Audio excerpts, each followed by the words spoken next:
Bonjour à tous, aujourd'hui je voulais vous faire un combo bilan de mars et d'avril. Parce que j'ai pas eu le temps de vous tourner le bilan de mars, du coup je me suis dit que j'allais vous faire un combo. Je vous en ai parlé sur Instagram, vous m'avez dit que vous préfériez, donc voilà. Comme d'habitude il y a des livres dont je peux pas vous parler, donc je vais vous dire le total des livres que j'ai lus en mars et en avril.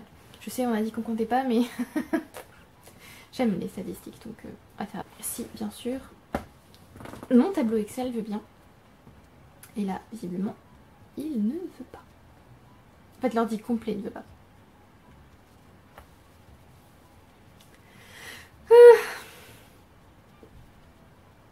Bon, le temps qu'il se réveille.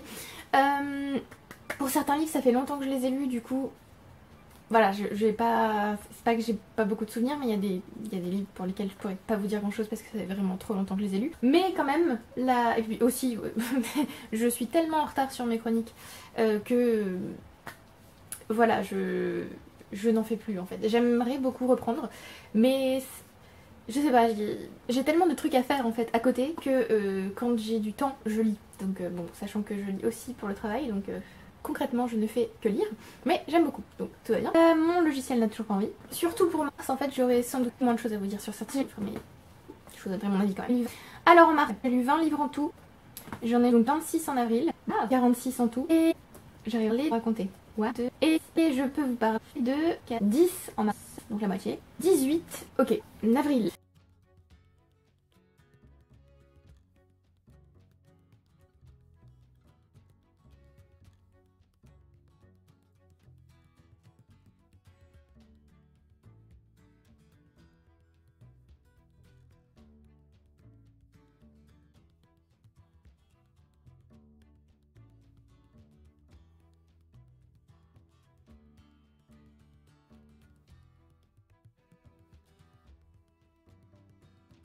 Dans mon avis, même si j'ai pas aimé le livre, peut-être que vous aimerez. Moi c'est juste, c'était pas mon type d'humour et ouais, j'ai pas, non, j'ai pas réussi. Mais j'aimerais bien voir le film, que j'ai toujours pas vu. Et donc plus tard dans le mois, j'ai aussi abandonné un audiobook, j'ai abandonné The Only Pebble House on the Street d'Anne Aguirre, je sais pas si c'est comme ça, à 18%. Parce que je m'ennuyais, parce que la romance qui commençait ne me disait rien qui vaille, et parce que le personnage masculin était un stalker en fait. Je sais pas, ça m'a mis hyper mal à l'aise, donc j'ai arrêté là. Voilà, en fait, j'ai surtout été attirée par la couverture pour ce livre, j'avoue. Et par le côté famille qu'on allait trouver dans le texte, mais du coup, il y a des choses autour qui m'ont... Non. Donc, tant pis, ça arrive. Alors, le bilan de mars. Donc, comme je vous l'ai dit, 20 livres en tout, si j'ai pas dit n'importe quoi. Et je vous parle de 10 livres, oui, c'est ça. Alors, le premier livre que j'ai fini en mars, vous l'avez vu dans un de mes vlogs, j'ai fini A Killing Frost de Shannon Maguire. Le tome 14 d'October Day, que j'ai bien aimé. Alors, maintenant pour m'en souvenir, parce que j'ai lu juste après le tome 15, donc voilà. Non, d'après ce dont je me rappelle, ce dont je me souviens, d'après mes souvenirs, ça ira mieux.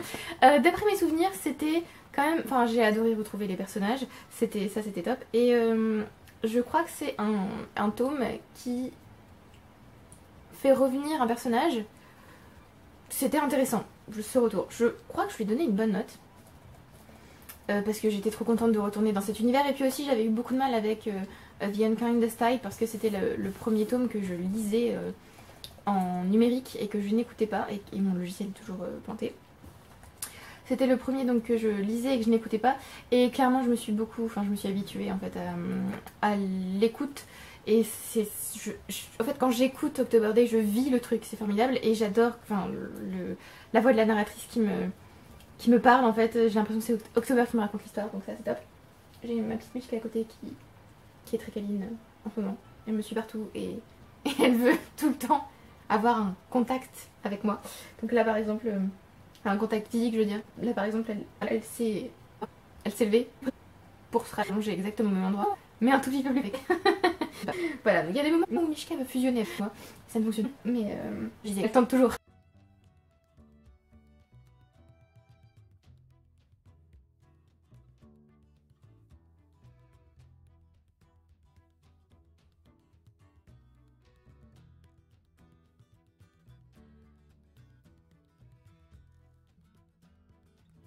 Donc là, j'ai aimé, hein, je lui ai mis 4 sur 5. J'ai adoré retrouver les personnages et c'est surtout ça en fait qui me garde dans cette série, c'est parce que les personnages, je les aime d'une violence. October s'est forgé une famille au fur et à mesure des tomes. Et du coup, bah, on les retrouve en fait, alors certains disparaissent, mais on les retrouve au fur et à mesure des livres, et du coup, bah, c'est trop bien de de les retrouver, c'est surtout eux que j'adore. Et on a toujours, c'est assez, je sais pas si c'est assez rare en fait maintenant, parce que c'est plus le cas, mais on a toujours peur pour les personnages quand on lit October Day, parce qu'ils peuvent mourir, on le sait. En ayant lu 14 tomes, les personnages peuvent mourir. Et ils ne reviennent pas. Donc voilà, on sait qu'ils peuvent mourir à tout instant. Donc c'est ça aussi qui fait que cette série nous prend. Voilà. Et donc je vous l'avais dit pendant le vlog, je voudrais lire tous les tomes qu'il me reste à lire pour October Day, pour la sortie du tome 19 en septembre, que j'espère pouvoir lire en papier celui-là. Comme ça j'aurai pour la première fois lu October Day en papier, ce serait trop bien. Mais voilà, donc très bon tome de série. Voilà, on va dire que c'est... Je ne sais pas pourquoi non, ça c'est avril, là on est en mars. Donc, très bon tome qui suit très bien The Unkindest Tide. Je rappelle quand même que The Unkindest Tide aurait pu être mon préféré de tous les temps parce qu'il se situe sur la mer avec un personnage qui est au centre, qui est mon personnage préféré, The Look Shark.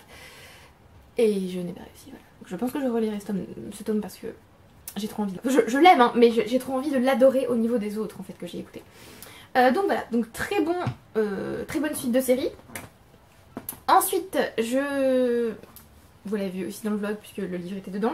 J'ai lu Injustice, les dieux sont parmi nous, l'année 2, l'année de deuxième partie, c'est le tome 5, 4, pas du tout. C'est le tome 4, je ne sais pas si vous me voyez encore. En fait j'ai un peu mal au dos, donc désolée mais je dois... Je vieillis, hein, d'accord, je vieillis. Donc Injustice, les dieux sont parmi nous, une BD un comics que j'adore. Que j'ai... Alors je sais pas si je peux vous montrer, j'ai pas envie de vous spoiler, parce que ce serait franchement... Non, je peux pas vous montrer ça. Donc j'aimerais continuer, je me trouve les tomes suivants. Donc le tome 1 qui est l'année suivante, 3 partie 1, 5. Pour vous résumer un peu l'histoire, c'est dans le premier tome, où on a la figure du Joker en gros plan, je vais vous la mettre là comme ça vous verrez. Dans le premier tome, le Joker en fait va déclencher une espèce de guerre civile entre les héros DC Comics et surtout entre Superman et Batman qui ont une vision assez opposée de la marche à suivre après ce qui se passe dans le premier tome, mais je ne veux rien vous dire, mais sachez qu'il se passe quelque chose. Et donc ils vont prendre des directions opposées, ce qui va créer des équipes qui vont on va dire, se battre pour leur façon de voir les choses et comment les choses doivent évoluer. Voilà, je ne peux pas trop vous en dire parce que vraiment faut vivre cette histoire vous-même, hein, faut pas que je vous spoil en quoi que ce soit. Dans cette série de comics, on perd des personnages. Hein. Donc dans le tome précédent, il y a deux héros, je crois, qui sont morts et j'étais... Ok. Et dans celui-là aussi. Voilà. Voilà. J'aime beaucoup les graphismes, j'aime beaucoup l'histoire. Je trouve que ça donne aussi une perspective différente sur Superman, puisque, alors, c'est pas vraiment un spoil, mais... dans cette espèce de guerre civile entre Superman, Batman et leurs équipes, Superman a une façon très dictatoriale en fait d'agir. Et donc je trouve que ça donne aussi une image différente de Superman qui est toujours le super-héros parfait, très gentil, machin, enfin, qui est un peu fade en fin de compte comme super-héros parfois dans la façon dont il est montré dans certains comics, puisqu'il est profondément bon en fait. Et donc on dirait qu'il n'a pas de faille, ou en tout cas que ses failles, ses faiblesses, ce sont les gens qu'il aime. Donc voilà, contrairement à Batman, lui qui est vachement plus dur on va dire, et qui est vachement plus proche de l'anti-héros. Voilà. Donc là, Superman devient un personnage beaucoup plus, je vais dire, complexe. C'est pas juste un gentil avec un costume et un énorme S sur le torse. Voilà, je ne vais pas trop vous en dire, sachez juste que voilà, en fait comme c'est un quatrième tome de série, je ne peux pas trop...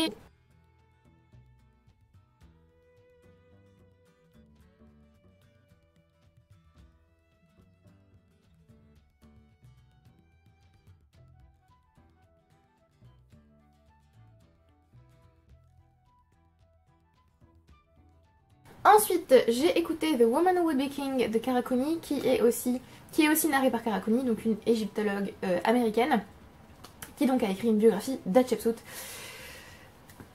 Ce livre, j'ai essayé de le lire en numérique sur Scribd. Et en fait, c'était c'est pas que c'est sec, mais c'est tellement... Enfin, il y a tellement d'informations qui nous sont données que mon cerveau décrochait régulièrement. Et donc j'ai fini par abandonner ma lecture en numérique. Et j'ai décidé de l'écouter parce que j'avais déjà écouté d'autres audios de Karakuni. Je trouve qu'elle a une voix qui permet en fait de capter l'attention du lecteur. Elle raconte bien les choses. Et du coup, sa voix physique et sa voix livresque, on va dire, sont parfaites en fait l'une avec l'autre. Et donc, je trouve que c'est vachement plus sympa de l'entendre me raconter l'histoire que de la lire comme ça. Sachant que je veux, maintenant que j'ai lu ce livre, je veux une édition hardcover pour la vénérer, bien sûr. Mais, qu'est-ce que je disais? Oui, donc c'est une biographie d'Hatshepsut. C'est pour ça d'ailleurs que le livre s'appelle The Woman Who Would Be King, puisque ça nous raconte en fait son ascension. On va nous parler en fait de sa jeunesse, quand elle est devenue prêtresse du dieu Amon. Non, prêtresse de Ré. Oh mon dieu, j'ai oublié. Oh, j'en peux plus. Je sais qu'elle devient prêtresse. Je crois que c'est du dieu Amon-Ré d'ailleurs. J'ai un doute. Bref. Elle devient prêtresse, elle devient grande épouse royale et elle finit par atteindre le statut de pharaon, qui est un titre qui n'est porté que par les hommes en Égypte antique. Donc une femme ne peut pas être pharaon. Ça n'existe pas. La pharaone, c'est reine d'Égypte. Et du coup, elle décide qu'elle sera pharaon. Et donc elle l'a été, effectivement, on a des traces archéologiques. Mais on sait aussi que toutes les représentations d'Hatshepsut en pharaon ont été martelées, c'est-à-dire qu'elle a été condamnée dans la mémoire. Alors c'est damnatio memoriae en latin, mais je ne sais plus comment on traduit ça en français. Mais en gros, elle a été bannie de la mémoire, c'est-à-dire qu'on a effacé, en fait. Oui, en fait, on a considéré qu'il fallait effacer son nom de l'histoire. Et pendant longtemps, son nom a été effacé de l'histoire, jusqu'à ce qu'on retrouve, alors je sais plus ce qu'on a retrouvé. On sait qu'on a retrouvé sa momie.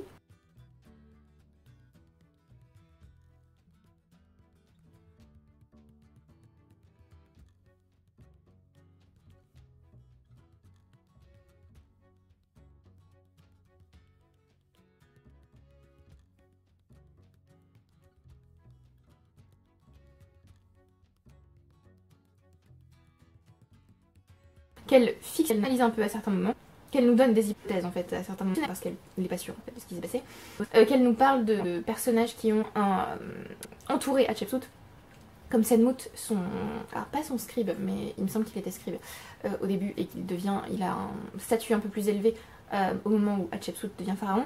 Elle nous parle bien sûr de Thoutmôsis Ier, son père, de Thoutmôsis II, son mari, de Thoutmôsis III, son beau-fils. Elle nous parle de Néfrouré, sa fille, et de Néfrouiti, sa sœur.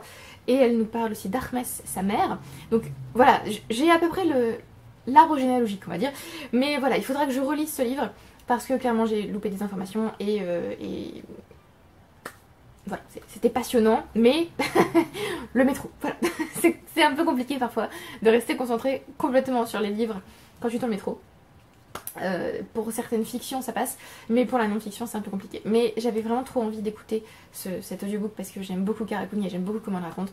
Donc voilà, donc je vous le recommande, mais il n'est pas sorti en français, il n'est qu'en anglais. Mais je vous le recommande quand même parce que c'était merveilleux. Et d'ailleurs je pense lire d'autres textes sur l'Égypte antique parce que oui, je trouve que c'était très intéressant. Sachant que Karakuni a aussi écrit When a Woman Ruled the World sur 6 grandes reines d'Égypte. Et donc Hatshepsut fait partie de ces 6 grandes reines dont elle parle, c'est un chapitre en fait dans le texte. Là c'est vraiment un livre complet sur elle. Ensuite j'ai lu When Sorrows Come de Shannon Maguire, donc le tome...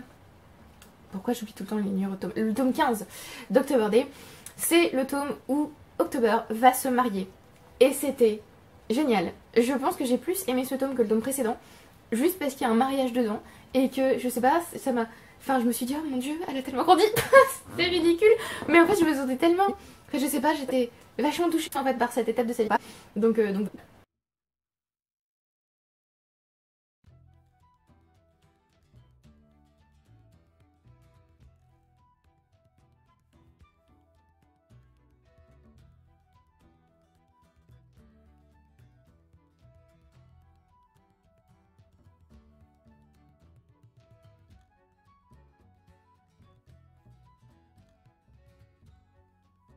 pense que c'est une très mauvaise idée de lire tous les auteurs de la suite, parce que par exemple elle répète beaucoup de choses qui se sont passées dans les tomes précédents, et si on les a pas oubliées ou qu'on les a lues trop proches, bah en fait on le sait, donc ça c'est un peu dommage.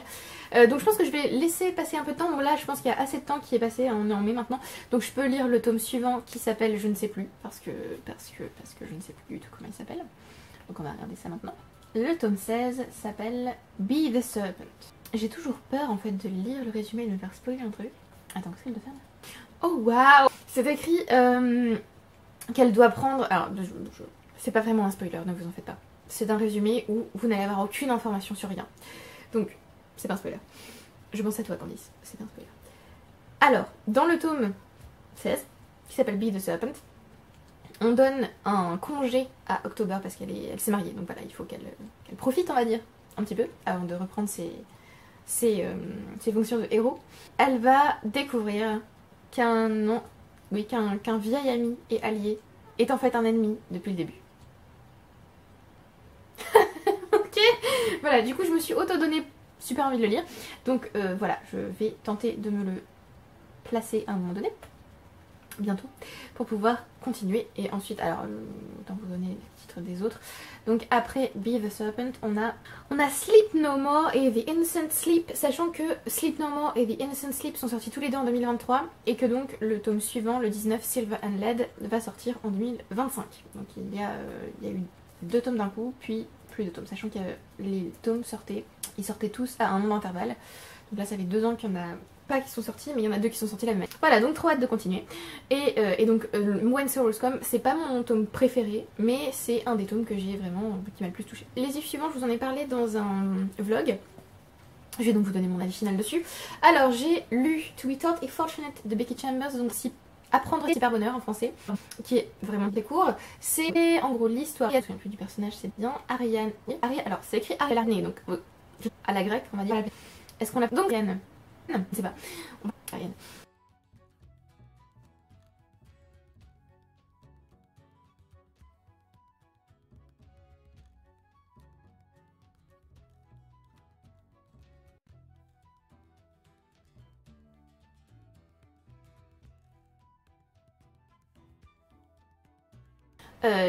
C'est 2 mecs qui vont se changer pour s'adapter au climat des planètes où ils vont se rendre. Je trouve ça ultra intelligent et ultra intéressant comme concept. Alors j'ai beaucoup aimé ce livre. J'aime bien en fait comment Becky Chambers écrit. Je trouve que ce sont des livres toujours très immergents où il faut vraiment prendre le temps d'entrer dedans, hein, même s'ils sont courts. Parce que par exemple j'ai lu... Alors c'est pas le cas pour sa série Monk and Robot, donc Moine et Robot. C'est une duologie, je me souviens plus du tout des noms des textes, mais ils sont là. Eux, ils se lisent ultra vite et ils sont... Voilà, c'est... Il y a le côté immersion, mais j'ai trouvé que c'était beaucoup moins... Je sais pas, j'ai l'impression que dans les livres de Becky Chambers, il faut vraiment se laisser rentrer dans le texte et du coup, on n'a pas... Même si c'est court, ça se lit pas vite, je trouve. Je sais pas si je suis là. C'est un peu comme pour Virginia Woolf. Bon, Virginia Woolf, c'est plus... c'est aussi plus compliqué au niveau de l'écriture, parce que c'est une très belle écriture, mais il faut aussi se laisser du coup le temps d'entrer dans le texte et donc de se laisser imprégner par le texte. J'ai l'air complètement tarée quand je dis ça, mais vraiment pour moi ça fait sens ce que je vous dis. Donc bref, revenons à To Be Taught et Fortunate. Donc c'est un petit livre qui se lit assez rapidement quand même, hein. Je vous dis qu'il est court et qu'il faut se laisser immerger, mais je l'ai lu en 2 jours. Je vous dis ça parce que 135 pages, normalement, une journée, c'est fait. Donc il faut quand même se laisser immerger dans le texte, histoire de, on va dire, de l'apprécier à son plein potentiel, je trouve. C'est aussi ça, hein. Vous pouvez le lire très vite, ou vous pouvez aussi vous laisser un peu, oui, imprégner par l'histoire. Donc j'ai bien aimé. Il y a des petites choses, en fait, que j'apprécie moins, mais en fait, je sais pas, il y a... C'est pas que j'aime pas, parce que j'aime bien, mais c'est juste, c'est les seuls... C'est un peu comme pour... je vais jamais me retenir ce nom. Comment ça s'appelle? Le premier tome de la série Wayfarers. Je vous mets le texte. Là, en français, c'est L'espace d'un an. Et The Long Way to a Small Angry Planet.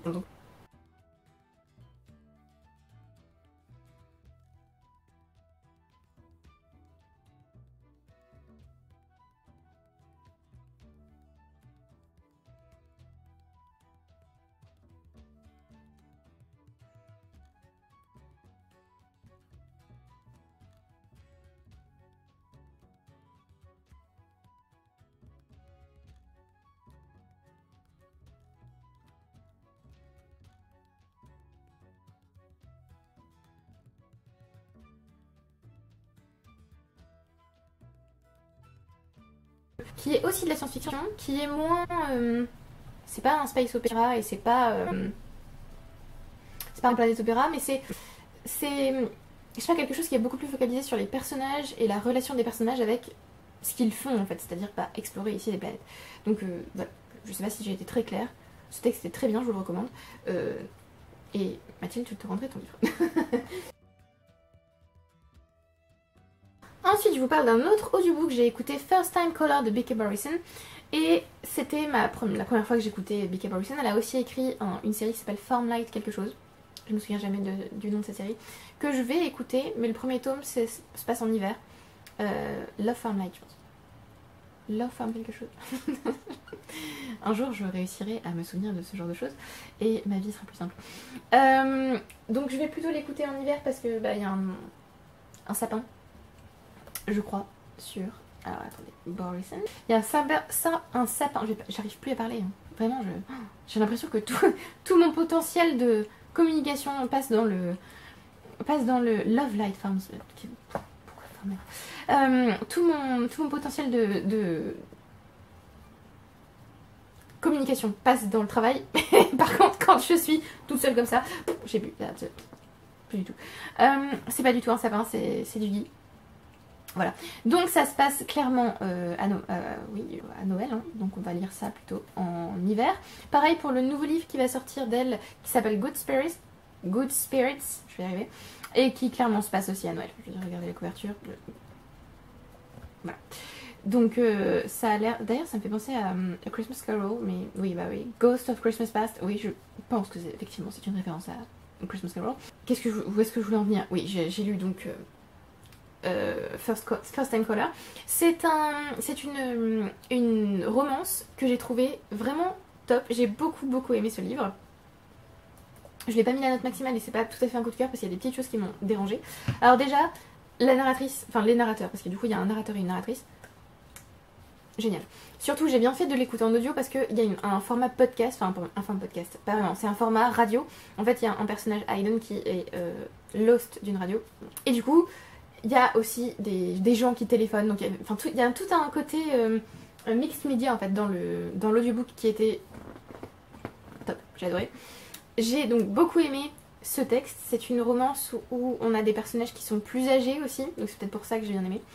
En fait j'ai beaucoup de mal avec la romance adolescente maintenant, enfin c'était déjà le cas avant mais c'est encore pire maintenant. J'aime bien les romances où on a des personnages plus âgés, donc ici par exemple.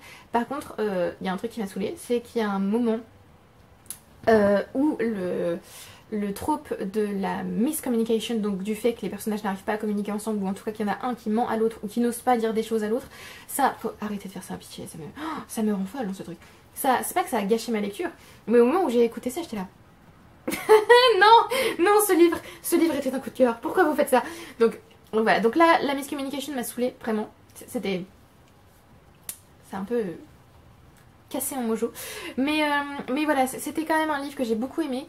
Je sais pas pourquoi j'ai adoré la couverture avec des couleurs pastel et ces deux personnages qui sont voilà, je trouve que la couverture est top. J'ai été transportée dans cette histoire, j'étais clairement avec, je me souviens plus de son personnage parce que enfin oui, non, je suis en ce moment les noms des personnages et les noms des livres. Donc Hayden je m'en souvenais, par contre oui, Lucy, voilà, j'ai été, oui, je me sentais proche de Lucy, j'aimais beaucoup son personnage. Oui, voilà, c'était top. Que vous dire de plus? J'étais à fond dans la romance. Et oui, il y a un petit élément à la fin qui m'a agacée. En plus de miscommunication, ça m'a... Voilà. Est-ce que je crois que pour lui, j'ai fait une chronique. J'ai un doute là d'un coup, mais il me semble que j'ai fait une chronique pour celui-là. Est-ce que je dis n'importe quoi? Je ne sais pas. La lenteur. Ensemble. Donc First Time Caller est le premier tome d'une série qui s'appelle Heartstrings, j'ai du mal. Et trop hâte d'écouter le tome 2. Hein, voilà, je crois qu'il sort l'année prochaine. Donnez-le moi, je le veux maintenant. Est-ce que j'ai fait une chronique? Ah oui, bah j'ai fait une chronique. Ça tient en une phrase. 4 étoiles, 4,5 sur 5. Et c'est pas grâce à Hayden. Vive Lucy. Oui, parce que du coup c'est le personnage d'Ian qui fait n'importe quoi à la fin. Et j'avais envie de le tuer. Ce que, bien sûr, je n'aurais pas fait. Le tome 2 sort en 2026. Et il y aura un tome 3. Yay. Alors, on va l'ajouter. Donc, je n'ai pas fait de chronique. Je ne sais plus ce qui m'a... En fait, maintenant que j'y pense, je ne sais plus ce qui m'a saoulé, mais je me souviens que ça m'a saoulé. Et je me souviens que c'était en rapport avec Aiden. Mais voilà. Mais sinon, j'ai beaucoup aimé être dans le milieu de la radio aussi, être avec des personnages, avec une espèce de banter, tout ça, c'était sympa. Et oui, j'ai aimé ce livre. Il y a peut-être des petites choses qui sont un peu incohérentes dans le texte et dans les idées qu'a voulu mettre en place le texte. Mais voilà, j'ai quand même passé un super moment, donc c'est pas grave, je pardonne. Attendez, j'ai pas mis... Je suis sûre que j'ai préparé mon chargeur de piles et que je ne les ai pas mis à charger parce que Mishka est couché dessus. Mais oui. Voilà. C'est pas grave, je vais maintenant les mettre à charger. J'ai recouvert Mishka avec mon plaid. Oui, alors, il fait chaud, hein, nous sommes le 1er mai et il fait, je sais pas, 29 degrés dehors. Mais en fait, j'ai une maison où il fait toujours frais. Alors, c'est top en hiver. C'est top en hiver, pas du tout. C'est top en été.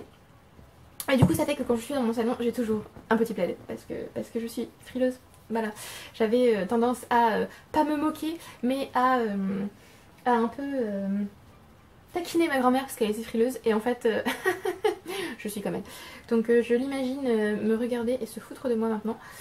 Voilà, oui, moi aussi je suis frileuse, mamie. Voilà. Allez, petite interlude terminée, on va continuer. Alors ensuite, j'ai lu Bunny de Mona Awad, que j'avais peur de ne pas apprécier parce que c'est un texte qui est... voilà, qui m'intriguait mais qui était potentiellement pas du tout pour moi. Il y a des gens partout. Et surtout, il y avait un côté gore auquel je m'attendais pas du tout et qui aurait pu ne pas du tout me plaire et donc voilà, me faire partir dans le sens. Et non, en fait, j'ai beaucoup aimé. D'ailleurs, je me rends compte que j'ai absolument pas résumé First Time Caller. Je vais vous le résumer maintenant. En gros, on a la fille de Lucie, je me souviens plus comment elle s'appelle. Putain, mais je suis nulle avec les noms, mais comment c'est possible quoi? Avant, je me souvenais de tout. Comment elle s'appelle sa fille? Donc sa fille appelle Heartstrings, c'est ça? Heartstrings. Pourquoi Heartstrings? Mon dieu. Donc la fille de Lucie appelle Heartstrings et donc son hôte Aiden. Et elle dit qu'elle s'inquiète pour sa maman parce que voilà, elle voudrait des petits conseils pour que sa maman retrouve une vie amoureuse. Voilà, parce qu'elle rêvait d'amour et maintenant elle cherche même plus. Et donc Lucie va partir en quête de l'amour, on va dire, grâce à cet appel de sa fille et grâce à Aiden. On va s'arrêter là sur le résumé. Il y a encore des gens quoi. Donc pour Bunny. Bunny, alors c'était un livre qui potentiellement allait pas me plaire parce que déjà il était un peu étrange. Hein. Je vais dire que je vais mettre Bunny dans la catégorie des livres étranges avec Catherine House d'Elizabeth Thomas et The Writing Retreat de Julia Bartz. Pour moi c'est un peu le même type d'étrangeté on va dire. Surtout il y a un côté gore auquel je m'attendais pas du tout. Alors je vais d'abord vous résumer le texte. En gros, Bunny c'est l'histoire de... Comment s'appelle-t-elle déjà? J'en ai marre. Pourquoi je suis incapable de me souvenir des noms des gens? Il y a peut-être trop de gens dans les livres. Samantha, voilà. Donc on a Samantha qui est donc notre personnage principal et qui est à la fac et il y a dans sa fac un espèce de groupe de filles qui se font appeler les bunnies, les lapins. Et elles sont un peu bizarres quand même ces filles et un jour elles vont l'inviter à une soirée. Je ne vais rien vous dire de plus, mais du coup elle va découvrir ce que font ces filles. Ok, ben c'est bizarre hein. Et donc il y a un moment gore où j'étais... de toute façon je vous ai fait un vlog là-dessus donc vous avez vu ma réaction. Mais j'étais un peu waouh qu'est-ce qui se passe, pourquoi?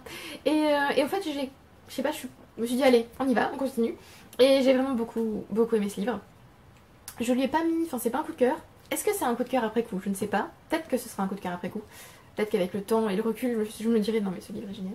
Et c'est vrai, il est génial. Mais surtout il y a quelque chose qui se passe vers la fin du texte. On comprend quelque chose en fait, non ça c'est pas possible. On comprend quelque chose à la fin du texte et c'est juste génial et c'est, je sais pas, c'est... Ouais, c'est vachement bien fait quand même, vachement bien fait. Il faut que je continue à lire du coup Mona Awad avec All's Well par exemple. Tout est bien ou tout va bien, je ne sais pas comment on traduit. Et l'autre texte, Mishka, c'est Ça m'énerve, ça m'énerve. Rouge, voilà. Merci Mishka. Rouge, et il va y avoir une suite à Bunny qui s'appelle We Love You Bunny, je crois. C'est ça, We Love You Bunny ou We All Love You Bunny. We Love You Bunny, voilà. Donc il y aura une suite. Je suis intriguée. Très intriguée même. Et voilà, donc j'ai beaucoup aimé ce texte. Je ne peux que vous le recommander. Par contre, sachez que voilà, il est un peu spécial, étrange, un peu gore. C'est pas effrayant. C'est aussi... En fait, c'est très bizarre. C'est à la fois gore, fun. Parce que, oui, quand même, il y a un côté fun. Très étrange. Un peu gênant. Dérangeant en tout cas. Plus que gênant. Et à la fin, je sais pas, il y a un côté triste quand même dans ce livre. Et ouais, c'était vachement bien. Il est traduit en français par les éditions Québec-Amérique. Donc je ne sais pas comment ou si vous pouvez procurer le texte, mais voilà, il est déjà traduit. Donc vous pouvez y aller. Et oui, c'était un moment très spécial. Et alors, juste petit spoiler. Et enfin maintenant énorme spoiler, en fait je vais vous spoiler la fin, donc partez. Partez si vous n'avez pas lu le texte. Mais donc gros spoiler sur la fin de Bunny. En fait à la fin on comprend que son ami, je me souviens plus son nom parce que je suis nulle, mais que l'ami en fait de Samantha c'est un... Enfin en fait, bon je vais tout vous spoiler l'histoire entière. En gros on comprend que ces bunnies en fait elles essaient de créer l'homme parfait à partir de lapins et que bon c'est pour ça que certaines choses sont gore, parce qu'en fait il y a des moments où par exemple Samantha va dire quelque chose et donc le golem qu'elle a créé va exploser. Super. Et en fait on se rend compte que Samantha a créé elle aussi un golem, mais surtout que sa seule amie elle l'a aussi créé à partir d'un cygne. Et c'est ultra triste parce qu'en fait on se rend compte que cette pauvre Samantha est seule, est absolument seule, et que la seule personne, la seule créature qui était là pour elle, c'est quelqu'un qu'elle a créé, alors qu'elle a créé... Oui, qu'elle a créé. En fait, les deux personnes qu'elle a créées vont se retrouver ensemble et elle va se retrouver seule. Je sais pas, c'était trop bizarre. Enfin, il y a des trucs qui étaient vraiment très bizarres, mais qui en même temps étaient juste super tristes et beaux. Enfin, je sais pas. Mais donc, la fin, quand on se rend compte en fait que son amie, c'est elle l'a créé à partir d'un signe, que les bunnies ont compris et qu'elle la tue. C'était affreux et je me suis dit mais peut-être qu'elle va revenir, on sait pas. Non, elle n'est pas revenue. Mais c'était aussi ultra intéressant parce que ça parlait enfin il y avait un côté un peu méta littéraire en fait à la fin du texte qui était ultra intéressant et voilà, puisque du coup Samantha et toutes les bunnies sont dans un espèce de... C'est pas un PhD, je sais pas ce que c'est pas non plus un master. Enfin je pense qu'elles sont peut-être au niveau master, je sais pas si elles sont en licence ou master, mais enfin si on compare aux États-Unis et en France.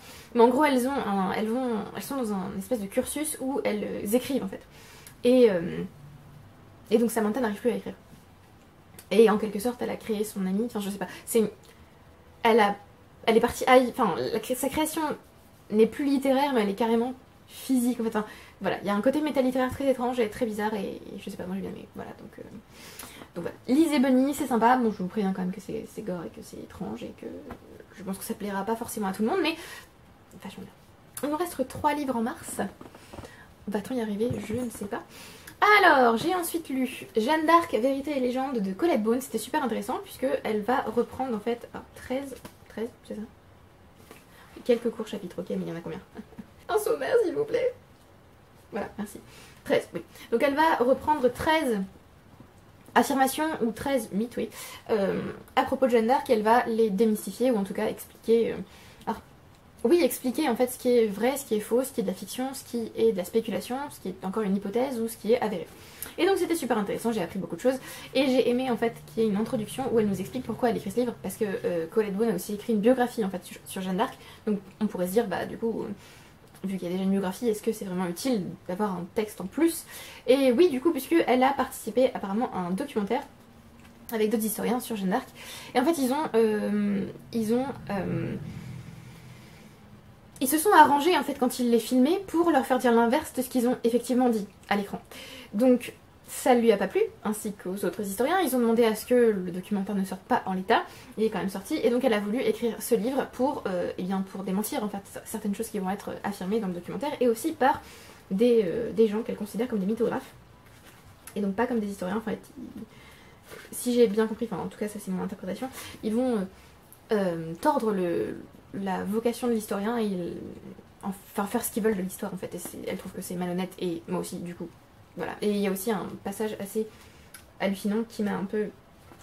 je vais vous le dire maintenant car je me souviens que ça m'avait marqué. À la fin de la séance, un journaliste de France 3 m'interviewe. Pour toucher le grand public, il faudrait bien, suggère-t-il, accepter quelques arrangements avec la vérité. C'est à ce moment-là que j'ai compris, grâce à lui, qu'il y avait un réel problème scientifique.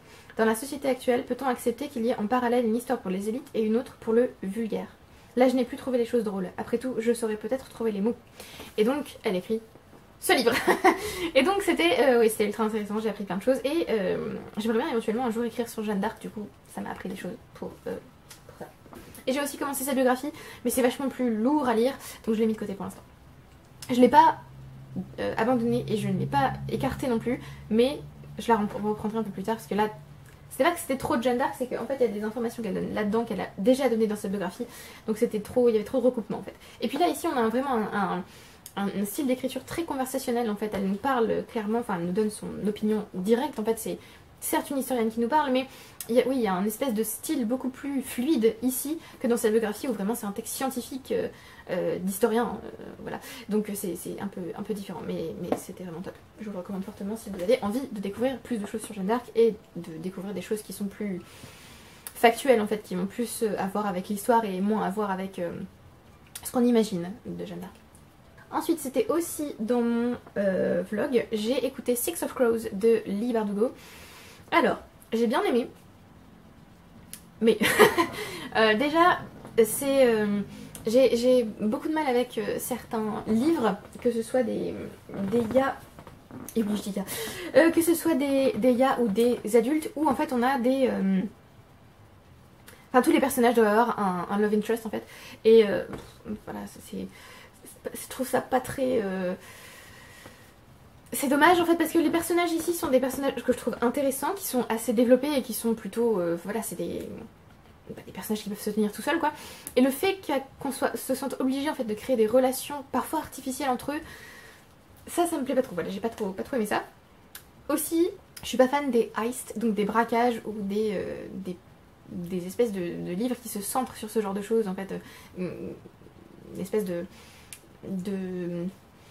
plan de criminels entre guillemets, souvent ce sont des personnages qui sont soit des mercenaires soit des criminels qui vont essayer de dérober quelque chose ou de récupérer quelque chose, et c'est pas quelque chose qui me enfin, c'est pas une intrigue qui m'intéresse beaucoup en fait, mais j'avais quand même vachement envie de le lire, je l'ai lu, j'ai bien aimé les personnages. Par contre il y a une narratrice. Voilà, en fait il y a une narratrice qui changeait sa voix quand elle parlait, enfin en fait on a différents points de vue au cours du texte. On a celui de Kaz, on a celui d'Inej, on a celui de Jasper et on a celui de d'autres personnages, j'ai oublié leur nom. Nina, oui. Et je pense que mon personnage préféré est Jasper, je le trouve, je sais pas, il a un truc Jasper, je le kiffe, voilà, il est top. Mais ces personnages sont aussi un peu caricaturaux et un peu clichés, mais je sais pas, il y a un truc qui me... Jasper, voilà, j'adore. Mais par contre, la narratrice d'Inej, quand elle parle avec la voix de... Enfin, quand il y a un dialogue entre Inej et Kaz, ou quand Inej entend Kaz parler, elle change sa voix et ça rend le personnage qui est censé être quand même assez imposant et assez menaçant, ça le rend ridicule je trouve. Et du coup j'ai eu vraiment du mal avec cet audio. Voilà, donc je ne sais pas si je lirai le tome 2 en audio. J'aimerais bien, mais j'ai plus de crédit audio et je vais pas en reprendre pour l'instant. Donc je ne sais pas si je vais le lire en audio ou si je vais le lire en numérique ou l'emprunter. Je ne sais pas. Mais ouais, la fin aussi... Spoiler là, du coup, attention, spoiler. Faire d'Inej une demoiselle en détresse qui doit être sauvée par Kaz, je sais pas, il y a un truc qui me gêne là-dedans. Ça m'a agacée en fait. Parce que Inej c'est déjà un personnage qui est traumatisé par ce qui lui est arrivé plus tôt, et qui c'est un personnage qui sait se défendre toute seule, donc clairement, on le comprend au cours du texte. Mais du coup là, faire d'elle une demoiselle en détresse, ça m'a un peu gênée. J'ai pas trop apprécié cette fin. Voilà. Et puis du coup le tome 2 ce sera pour la récupérer. Ouais, je sais pas. Je ne sais pas, je ne sais pas ce que je pense de ça. Voilà, et j'ai pas du tout aimé la romance entre Nina et Mathias, c'est ça, l'espèce de hate to love là, oh non. Voilà. Bref, après c'est parce que je n'aime pas ce genre de tropes dans la romance et que du coup il y a ces tropes ici qui du coup font que la romance prend plus de place et enfin oui il y a des interférences entre la romance et l'intrigue principale, donc voilà, c'est pour ça aussi que j'ai moins aimé, mais j'ai suffisamment apprécié pour lire le tome 2 quand même. J'ai envie de connaître la fin de cette histoire et c'était aussi quand même vachement mieux que les romances qu'on a dans Grisha, voilà, que j'avais lu en entier, j'avais adoré, enfin j'avais adoré, j'avais beaucoup aimé le tome 1 et les tomes suivants s'étaient dégradés en fait au fur et à mesure parce qu'il y avait un triangle amoureux, parce qu'il y avait un personnage que je détestais, voilà, donc bref, passons à la suite. Alors le dernier livre dont je peux vous parler en mars, c'est Women's Hotel de... Alors je me souviens plus le nom de l'auteur. Daniel M. Lavery. Donc je l'ai écouté en audio et c'était une assez grosse déception quand même parce que alors je m'attendais à au début je m'attendais à rien. Après je me suis dit oh c'est quand même sympa, ça va être sur un hôtel qui est habité seulement par des femmes, voilà ça va être cool, on va découvrir leur vie tout ça. Et alors effectivement c'est ça, mais je sais pas, il y a un truc qui... Enfin ce livre avait tout un tas de choses pour me plaire et en fait c'est tombé mais complètement à plat. À un moment donné je suis en train de l'écouter, je me suis même dit mais je vais l'abandonner en fait parce que je m'ennuie. Et oui en fait le problème c'est que oui je me suis ennuyée. Et du coup voilà j'étais pas impliquée dans la vie de ces femmes. Donc, alors c'est l'histoire d'un hôtel, je me souviens même plus comment il s'appelle, c'est bien Justine, bravo. C'est l'histoire donc de ces femmes qui vivent dans un hôtel et donc on va suivre certaines d'entre elles. Il y en a une qui m'a un peu touchée, mais je me souviens, voilà, l'hôtel s'appelle le Bedermeyer, je pense que ça se dit comme ça. Donc on a Catherine, on a Luciane, on a Kitty, Ruth, Pauline, Stephen. Voilà. Et en fait, je sais pas, j'ai l'impression que du coup j'étais tellement pas dans le livre que j'ai loupé un truc clé. Parce que à la fin, il s'est passé quelque chose et normalement, tu lis la fin et tu te dis, oh mon dieu, non. Et moi j'étais là. Pourquoi? Voilà, donc c'était... voilà, il y a aussi un petit fusil de Chekhov au début du livre qui fait que... Voilà, bref. Je vais pas vous spoiler non plus quand même. Et oui, voilà, enfin c'était... En fait, il y avait des moments cosy où par exemple les personnages prennent leur petit déjeuner et c'était sympa, mais en fait tous les autres moments, enfin, je sais pas, j'ai l'impression que je me souviens de rien de ce livre en fait, à part la fin. Et oui, je suis passée complètement à côté je pense. Et je sais pas si c'est parce que c'était l'audio ou... Enfin j'ai lu d'autres commentaires sur Goodreads pour me dire mais peut-être c'est moi qui ai déliré et j'étais pas assez attentive. Mais j'ai quand même lu d'autres commentaires qui étaient assez proches de ce que je pensais, en mode oui bon c'était... Ça aurait pu être génial et en fait enfin, ça rend pas la vie de ces femmes intéressante et on n'arrive pas à se connecter au personnage. Voilà, du coup j'étais un peu complètement sur ma faim. Donc bon, un peu déçue par cette lecture dont je ne peux pas vous dire grand chose malheureusement parce que elle ne m'a pas du tout marquée. D'ailleurs je lui ai mis 3,5, mais en fait je vais lui mettre 3 parce que non, voilà, c'est non.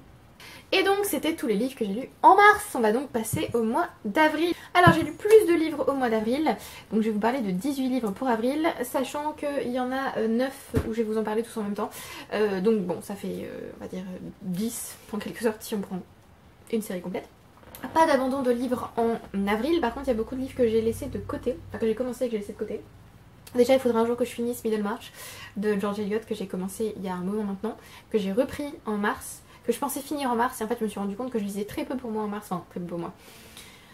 En fait les livres que je lisais pour moi en mars c'était pas des coups de cœur, j'avais l'impression qu'il y avait il y avait quelque chose qui allait pas dans la lecture en fait en mars. J'ai pas fait des lectures horribles hein, mais je lisais beaucoup pour le travail, j'avais l'impression de lire moins pour moi et du coup oui j'avais une impression vraiment que la littérature, enfin la lecture en tout cas personnelle s'éloignait de moi et que j'arrivais pas à... Voilà. Et donc ça allait mieux en avril. Mais donc j'ai laissé de côté Middlemarch parce que je me suis dit que ça allait me plomber encore plus. Il faudrait que je le finisse quand même. Cette année. Je sais pas quand exactement. Je sais pas si j'attends la fin du stage ou si je le reprends là. Je pense que c'est pas une bonne idée de le reprendre là. Donc après le stage. Cet été peut-être. Ce serait pas mal de le finir cet été.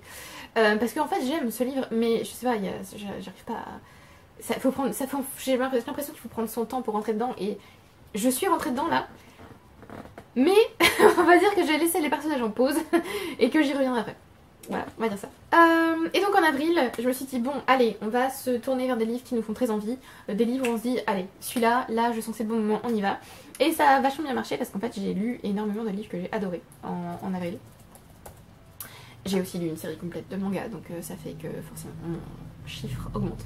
Mais j'ai passé un bon moment avec, donc je vais vous en parler. Le premier livre que j'ai fini en avril, c'est, j'ai l'impression, le premier coup de cœur de l'année. J'exagère peut-être un peu parce que cette année, qu'est-ce que j'ai lu qui est un coup de cœur? Revenons sur janvier et février. Non, j'ai rien lu qui est vraiment un coup de cœur. Enfin, j'ai rien lu qui fait 5 étoiles persistantes. Bon, j'ai relu Jurassic Park et The Lost World, mais ce sont des relectures, donc c'est pas que ça compte pas, mais c'est pas tout à fait pareil. J'ai vraiment eu aucun 5 étoiles concret, à part The Poetry Pharmacy Forever, mais c'est encore autre chose, je trouve. C'est assez spécial, je trouve, les recueils de poèmes ou les recueils de nouvelles. Donc je trouve que c'est pas que ça compte pas, mais c'est pas... Voilà. On va dire que j'ai pas de livres fiction non-fiction, donc romans ou essais, qui ont été des 5 étoiles cette année, jusqu'à ce livre. Qui est génial et qu'il faut lire. Faut lire. Voilà, vous n'avez pas le choix, là vous arrêtez de regarder la vidéo et vous allez le lire dès que je vous ai donné le nom de ce livre, parce qu'il est formidable et qu'il faut le lire. Ah, il faut le lire. Non, il faut pas le lire, mais... Si, il faut le lire. Voilà. Ce livre, c'était une bouffée d'air frais dans ma vie. J'ai même fait une chronique. Vous voyez, ce livre était tellement génial que j'ai fait une chronique directe parce que je ne pouvais pas ne pas faire de chronique tout de suite. C'est bien sûr Tomorrow and Tomorrow and Tomorrow de Gabriella Zevin. Je n'ai pas ce livre en papier, mais je le veux en papier, je le veux en hardcover, je veux lui faire des câlins, je l'aime ce livre, il est formidable. Donc, mon coup de cœur de l'année. Le meilleur livre pour l'instant de l'année, clairement, il est formidable, formidable. Je ne sais pas si je sais quoi vous dire, mais je ne sais pas comment vous exprimer le fait que ce livre est génial. Il est génial. Alors, je vais essayer de le résumer sans trop vous en dire. On va se centrer sur la relation entre Sadie et Sam, qui se rencontrent très jeunes. Et en fait, on va suivre leur relation un peu brisée, carrément, parce qu'ils vont pas se voir pendant plusieurs années et ils vont se retrouver, tout ça. Et donc, on va suivre leur relation au fil du temps. Et alors, ne me demandez pas pourquoi, mais je pensais que ce livre c'était de la SF. Pas du tout. Pas du tout. Ça se passe dans les années... alors, dans les années 80, j'ai envie de dire, mais j'ai un gros doute. Ça se passe sur 30 ans. Je suis sûre qu'il y a les années 82, je me souviens, ça m'a marqué. Bon. Bref. Donc ça se passe sur 30 ans. On va suivre donc nos personnages. Alors, j'ai commencé ce livre donc en me disant que c'était de la SF, pas du tout. J'avais aucune attente par rapport à ce livre, je sais pas, je l'avais vu partout et j'avais entendu que du bien de ce livre. Donc voilà, la couverture aussi me disait, mais je me dis, pardon, Okusai. Cette façon d'écrire le titre, je sais pas, il y a un truc dans cette couverture qui me dit, lis-moi. Donc j'y suis allée sans attendre, en me disant juste, allez, je vais me lire un bon petit roman de SF, ça va peut-être me rebooster pour la suite de l'année lecture. Voilà, je me suis bien vite rendu compte que ce n'était pas de la SF, parce que, je veux dire, on commence le livre, on se dit, c'est pas de la SF, c'est pas de la SF du tout. Effectivement, c'est pas de la SF du tout, me demandez pas où j'ai trouvé l'idée que c'était... Non, honnêtement, je ne sais pas où j'ai trouvé ça, mais c'est pas de la SF, donc. Mais j'ai très rapidement été prise, en fait, dans ce texte. J'ai été... Je sais pas, cette relation, en fait, qui se construit au fil de 30 ans, j'ai été rapidement... Oui, j'avais envie de continuer à lire et de découvrir ce qui allait se passer entre Sam et Sadie. Ça se passe aussi rapidement. Au début, on est à l'université et ensuite, on va entrer dans le monde du jeu vidéo, le monde du design de jeux vidéo. C'était génial parce que j'avais jamais lu de texte qui en parle, à part Ready Player One, mais c'était... je sais pas vraiment si on peut rapprocher Ready Player One et Tomorrow and Tomorrow, Tomorrow, qui a été traduit par Demain et Demain et Demain. Et oui, je sais pas si on peut vraiment les rapprocher. Il y a un côté jeu vidéo du coup qui effectivement est commun, mais Ready Player One c'est clairement de la SF et on est à l'intérieur du jeu vidéo. Là vraiment c'est la conception de jeu vidéo et ça c'était vraiment bien parce que je n'en ai jamais vu et c'était top. J'ai adoré être avec les personnages, j'ai adoré les personnages, j'ai adoré Sam. Sam c'était mon personnage préféré du texte. Avec Marx. Oui, non c'était Marx mon personnage préféré. C'est dur, est-ce que c'est mon personnage préféré? Si, c'est quand même mon personnage préféré. Bref, on va parler des personnages préférés après. J'ai adoré l'écriture de Gabrielle Zevin, j'ai très envie de lire d'autres textes d'elle. C'est elle qui a écrit The Storied Life of A.J. Thackeray. Et je crois que j'ai d'autres textes d'elle dans ma wishlist. On va vérifier ça rapidement. Rapidement à la vitesse de mon ordinateur, donc moyennement rapide. Alors, oui, elle a écrit The Story Life of A.J. Fikry que j'ai très envie de lire. Et elle a aussi écrit Young Jane Young que j'ai aussi envie de lire. Que j'ai envie... J'ai dit j'ai envie d'écrire là. Non, que j'ai envie de lire du coup. Donc, Tomorrow and Tomorrow and Tomorrow a été traduit et j'aurais adoré le traduire parce que c'est juste l'écriture de l'autrice. Même si on met de côté l'histoire et le fait que la relation entre les personnages est ultra intéressante, l'écriture de l'autrice, j'aurais tellement aimé être la personne qui devait transmettre cette écriture en français. La galère. Mais, oh là là, j'aurais adoré. Voilà. Bref. Il est traduit déjà, mais incroyable. Alors oui, alors ce roman m'a fait pleurer pendant mon trajet. Je me souviens, j'étais dans le métro. Alors c'est très rare que je puisse m'asseoir dans le métro. Mais ce matin-là, il y avait une place assise. Et du coup, d'habitude, j'écoute un audiobook dans le métro parce que, voilà. En fait, là, l'audiobook était tellement pas à la hauteur de ce que j'étais en train de lire en numérique que du coup, j'ai laissé tomber l'audio. J'ai repris l'e-book. Et en fait, j'étais arrivée à un moment, je crois que c'est le pire moment du texte. Et du coup, ça m'a fait pleurer pendant mon trajet de métro. Alors c'est pas que j'avais la honte, mais je me suis dit, mais meuf, tu peux pas pleurer dans le métro, c'est gênant, arrête. Après je me suis dit, oh, oh. Je me suis quand même retenue, mais waouh, c'était horrible. C'était la pire scène de ma vie, enfin la pire scène de ma vie, non, la pire scène du roman que je pouvais lire dans le métro, c'était celle-là. D'ailleurs, énorme spoiler, si vous n'avez pas lu le livre et que vous voulez le lire, coupez tout ce que je vais vous dire. Ce qui m'a explosé le cœur en plein métro. Donc partez maintenant, si vous l'avez pas lu, partez, vraiment, partez. J'espère que vous êtes partis. Marx meurt. J'ai encore envie de pleurer rien que d'y penser, mais Marx meurt. Voilà. Et le pire, c'est que dans ce chapitre où Marx meurt, en fait, on vous fait croire qu'il va pas mourir. En fait, ce chapitre est écrit de manière... Enfin, je veux dire, c'est un talent formidable dans l'écriture de ce chapitre. Ça m'a donné espoir qu'il ne meure pas.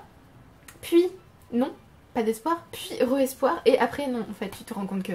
Non, ça y est, il est mort. Et voilà. Donc, c'était vraiment hyper puissant comme scène.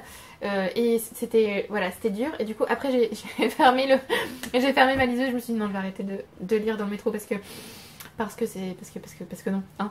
Donc voilà, je n'avais pas envie de me donner en spectacle, c'était déjà suffisant. Et du coup, c'était horrible. Mais c'était... En fait, c'était horrible et en même temps, c'était tellement beau et c'était tellement bien écrit que voilà, je peux pas en vouloir à l'autrice d'avoir écrit cette scène, même si je lui en veux un peu. Mais... bien, génial. Bref, donc, revenons. Pour les personnages, j'ai vraiment adoré Sam et Marx. Alors Sam, je trouve qu'il est un peu plus difficile à aimer. Mais en fait, j'étais tellement triste pour lui que... Voilà. C'est vraiment un personnage que j'ai beaucoup aimé. Je trouve que le personnage veut paraître... Alors si vous voulez aucun spoiler, enfin c'est pas vraiment des spoilers ce que je vais vous dire, mais je vais juste vous décrire la personnalité du personnage et ce que j'ai compris et ressenti de ce personnage. Donc si vous voulez vraiment rien savoir, on va dire, je vais juste écrire potentiel spoiler, c'est pas vraiment un spoiler. Mais en fait j'ai eu l'impression que Sam voulait paraître dur, il voulait pas qu'on ait pitié de lui et du coup en fait il va rater des espèces d'énormes morceaux de sa vie et de relations avec les gens autour de lui juste parce que il veut pas, enfin il est juste très mauvais en fait dans les relations avec d'autres êtres humains et pour comprendre en fait ce que d'autres êtres humains vont ressentir et du coup il est vraiment nul en fait pour avoir des relations sociales et voilà donc je sais pas, j'ai du coup beaucoup aimé ce personnage. J'ai adoré Marx, qui est juste adorable. Et qui est facile à aimer, enfin c'est facile de s'attacher à lui. Il s'énerve jamais. Enfin je veux dire, c'est le personnage parfait. Et du coup, voilà, il est toujours gentil, toujours prêt à aider. Enfin, c'est quelqu'un de très sociable. Voilà, c'est mon personnage préféré, je pense, voilà, clairement. Même si, et là c'est un spoiler. Même si, donc spoiler. D'ailleurs, énorme spoiler, surtout n'écoutez pas ça. Spoiler. Je fais tout ce que je peux pour vous empêcher de gâcher cette lecture. S'il vous plaît, n'écoutez pas ce que je vais dire. J'ai eu beaucoup de mal avec le fait qu'ils se mettent en couple avec Sadie. Parce que pour moi, en fait, Sadie et Sam sont des âmes sœurs. Et ils sont faits pour être ensemble. Juste Sam est tellement nul pour les relations sociales que il comprend ça beaucoup trop tard. Et du coup, ça fonctionne pas entre lui et Sadie, évidemment. Mais ouais, j'en ai voulu à Marx de se mettre avec Sadie. C'est ridicule de dire ça, j'en ai voulu. C'est un personnage de fiction, je ne peux pas bien vouloir. Mais non, ces personnages en fait sont tellement vraisemblables et tellement réalistes que pour moi ce sont des êtres humains à part entière et voilà. Bref. Donc j'en ai voulu à Marx de se mettre avec Sadie parce qu'il sait en fait que Sam aime Sadie. Et du coup, en fait, je lui en ai voulu et en même temps je pouvais pas lui en vouloir parce que je veux dire, le couple formé par Sadie et Marx est juste... C'est pas qu'il est parfait mais... Je sais pas, j'ai senti l'alchimie qui marchait vachement bien. C'est aussi pour ça que Gabrielle Zevin est vraiment... Enfin, elle a vraiment un talent particulier parce qu'elle a écrit une romance. C'est presque un triangle amoureux, parce que je veux dire, enfin, en quelque sorte. Et pourtant, l'alchimie est là entre Marx et Sadie. Et donc, enfin, en fait, je lui en voulais sans lui en vouloir. Bref. Et nouveau spoiler. Suite du spoiler, mais là c'est vraiment le gros spoiler. C'est un peu ce que je vous ai dit tout à l'heure, donc m'écoutez pas. C'était ultra dur d'assister à la mort de Marx. En même temps, il est resté Marx jusqu'à la fin. Et du coup, le fait qu'il soit parfait, ça aurait dû être un red flag pour moi. Parce que je me suis dit, en fait, l'autrice l'a tué parce qu'il était parfait et parce qu'il était entre Sadie et Sam. Et donc il devait mourir. Je ne sais pas si c'était... Enfin, je sais pas si c'était l'intention, mais c'est comme ça un peu que je l'ai vécu en fait, sa mort. Je me suis dit, c'était logique qu'il meure, parce qu'il était trop parfait, il était trop merveilleux, et évidemment tout le monde allait s'attacher à lui et il allait mourir. Donc, voilà, donc je me suis pas sentie manipulée, mais en fait, après coup, je me suis dit, oui, c'est pour ça que lui meurt et pas les autres, évidemment. Donc, pour Sadie, alors par contre, j'ai eu beaucoup de mal avec elle. J'ai bien compris hein, que le monde du jeu vidéo est un monde difficile d'accès pour les femmes, et où les femmes ont un... Ah, c'est dur d'être une femme et de travailler dans le jeu vidéo, j'ai compris. J'ai aussi compris que c'était... elle voulait vraiment se faire un nom. Ça aussi j'ai compris. Par contre, est-ce que c'est une raison pour être aussi agaçante à certains moments? Je ne sais pas. Et donc là, spoiler quand même. Oui, c'est un spoiler parce que c'est un gros truc sur la relation en fait entre les deux personnages, donc spoiler. En fait, j'ai trouvé qu'elle était insupportable parce qu'elle interprète beaucoup ce que fait Sam ou ce que dit Sam, elle ne comprend rien en fait. Donc même si elle a des relations sociales plus faciles que Sam, qui lui du coup comprend rien et a beaucoup de mal avec ses relations sociales, en fait leur relation est tellement... j'avais envie de les taper en fait les deux. À un moment donné j'avais envie de les prendre et de faire arrêter de faire n'importe quoi. Donc, bref. Et donc en fait elle ne comprend pas du tout Sam, et ce qui est normal parce que du coup Sam ne veut pas être compris ou alors fait des choses qui sont difficilement compréhensibles, mais du coup elle interprète beaucoup en fait, et du coup ouais, elle le comprend pas comme nous le lecteur le comprenons, mais du coup c'est injuste de ma part en fait d'en vouloir à Sadie, puisque bah oui évidemment que nous on comprend Sam puisqu'on a son point de vue et on a ce qu'il ressent tout ça, alors que elle non. Mais voilà, il y a beaucoup de miscommunication entre eux et ça c'est... Et d'ailleurs ça aurait pu gâcher complètement le texte pour moi, et en fait non, ça fonctionnait tellement bien. En fait j'ai l'impression que c'est le trope de la miscommunication, mais bien fait ici. Je sais pas, peut-être que je dis n'importe quoi. Mais c'était... Ouais, là ça passait vachement bien. Donc je peux pas vraiment lui en vouloir, et pour autant j'ai pas réussi à l'aimer. Voilà.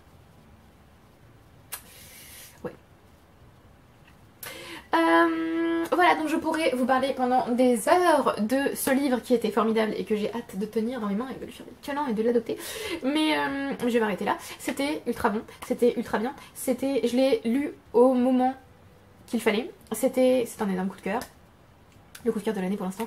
Et voilà, j'y suis allée sans attente, avec un peu de désespoir derrière quand même, parce que je n'arrivais pas à trouver de livre que vraiment j'aimais. Et c'était génial. En fait il m'a donné ce dont j'avais besoin à ce moment-là.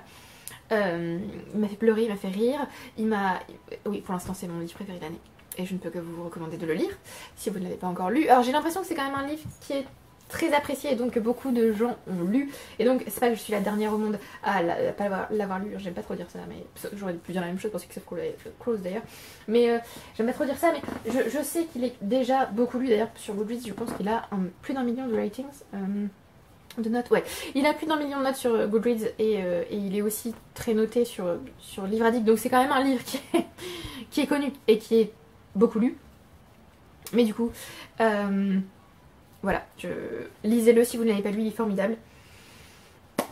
J'ai adoré, je ne sais pas quoi vous dire de plus, à part lisez-le. Je vous ai beaucoup parlé de ce livre, et voilà, il est temps de passer à un autre texte, mais vraiment ce livre était formidable, et je ne peux que vous le recommander très chaudement. Alors après c'est un livre, avant de passer à la suite, parce que je dis que je vais passer à autre chose, mais bien sûr que non, c'est un livre assez long, hein. En poche il fait 600 pages, en grand format il en fait 500, et en anglais il est plus court parce que parce que c'est écrit plus petit. Dans mon édition il faisait 400 pages, dans certaines éditions par exemple la Vintage il en fait 500. Donc c'est un livre... voilà, c'est un livre assez long, mais voilà, c'est peut-être un peu lent au début, mais moi j'ai trouvé que dès le début c'était très prenant et c'était très fouillé, c'était très bon et c'était attachant et c'est la vie quoi, mais voilà, c'est trop bien, trop bien, trop bien, voilà. Lisez-le, lisez-le, je ne peux que vous recommander ce texte. J'ai peur enfin, en fait, j'aime vous parler de ces livres que j'ai adorés parce que je retrouve mon amour de la littérature dans ces moments-là.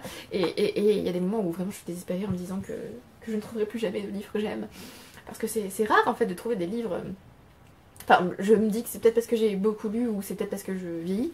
Mais c'est rare de trouver des livres qui sont vraiment des... Pas des coups de poing ou des claques, mais qui sont vraiment des livres qui vous font sentir que la littérature c'est toujours votre truc. Je sais pas si c'est clair ce que je dis. Voilà, bref. Donc ça c'était vraiment un livre absolument génial que je ne peux que vous recommander très très fortement. Ah là là là là, précieux petit bibou. Attendez, hop. Allez, on va tenter de vous montrer le bibou. Est-ce que vous le voyez, cette toute petite tête d'amour adorable qui nous fait un petit salut là. Petit toutou d'amour. Bon, après ce coup de cœur absolu, ça va être compliqué de vous parler des autres textes. Il y a d'autres textes que j'ai adorés. Alors il y en a un que j'ai absolument adoré mais je peux pas vous en parler. Donc dès que je pourrai vous filmer cette vidéo où je peux vous parler des textes que j'ai lus pour le travail, celui-là c'est le meilleur que j'ai lu pour le travail, c'est génial. Donc j'ai hâte de pouvoir vous en parler. Pour l'instant je ne peux pas. Donc je vais continuer avec les textes. J'ai plus d'eau par contre, il me reste ça, je vais mourir. et je n'ai plus de thé. Non, j'ai plus de thé. Voilà. Donc voilà, le décès est proche, mais c'est pas grave. L'important c'est de finir la vidéo, n'est-ce pas? La meuf tapée hein, quand même. Enfin, je prends un goûter aussi après quand même. Oui, parce que je vais vous tourner une deuxième vidéo. Histoire de... voilà.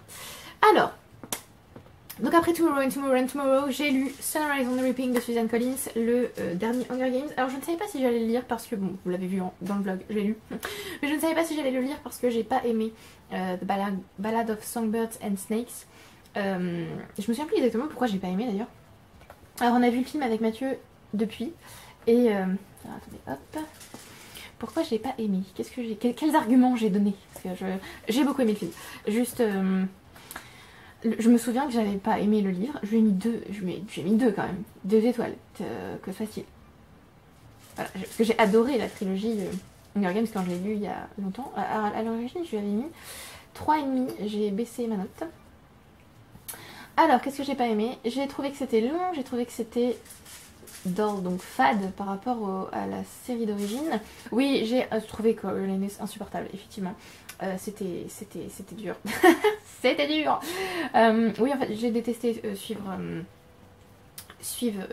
Corio parce que du coup, en fait, ce que le film a bien fait par rapport au livre, c'est qu'en fait, dans le livre, je me suis pas du tout attachée à Coriolanus. Et en fait, dans le film, je me suis attachée à lui. Je finis par l'appeler Corio. Non, tu l'appelles la Corio, en fait, je vais te calmer. Donc, voilà. Donc, ouais, donc je l'ai trouvé insupportable. En fait, tous les personnages me sont bien insupportables. Mais oui, en fait, dans le livre, j'ai détesté Lucy Greybeard. Ouais, voilà, je me souvenais pas de ça. Ah, je l'ai écouté. Est-ce que c'était la narratrice? Oui, non, j'ai vraiment... non, là, ce que je suis en train de dire, j'ai vraiment détesté ce personnage, en fait. Non, j'ai pas aimé. Alors, j'avais dit aussi à la fin de ce truc que j'allais éventuellement relire la trilogie.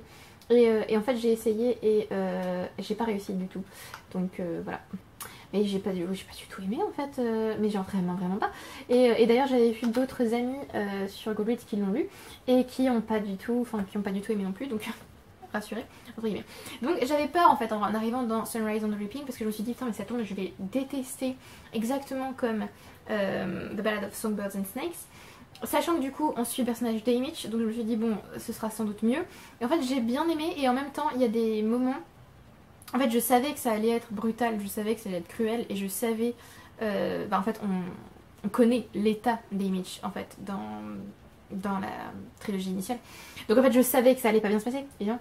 Je savais que en fait il fallait qu'il lui soit arrivé quelque chose pour qu'il soit dans cet état. Et on assiste à cette chose et en fait je sais pas, sachant en fait comment ça allait être, ça m'a pas surprise et j'ai été ouais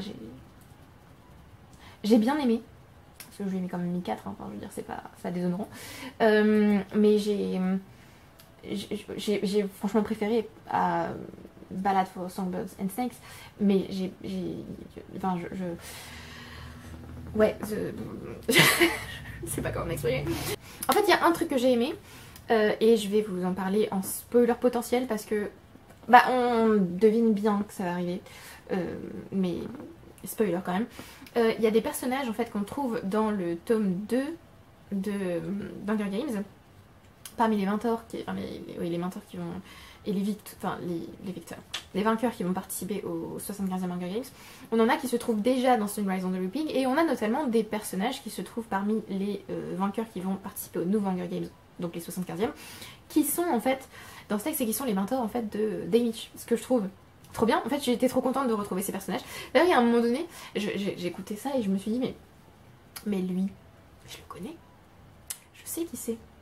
Et donc là attention spoiler, en fait il y a Beetle qui va avoir son fils qui va être inclus dans les Hunger Games d'Haymitch, et c'est horrible d'ailleurs ce qui lui arrive. En fait j'ai l'impression que le livre, enfin ce livre est passé à un stade supérieur niveau cruauté et niveau horreur dans l'arène, parce qu'il y a des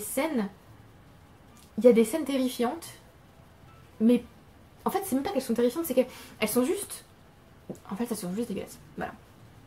Donc spoiler, le fils de Beetle va se faire tuer dans l'arène, parce que le président Snow veut en fait tuer certains personnages. Il a une dent contre certains personnages, donc il veut les tuer.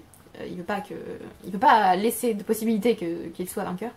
Et donc le fils de Beetle va mourir, et en fait il meurt en étant dévoré par je sais plus quoi.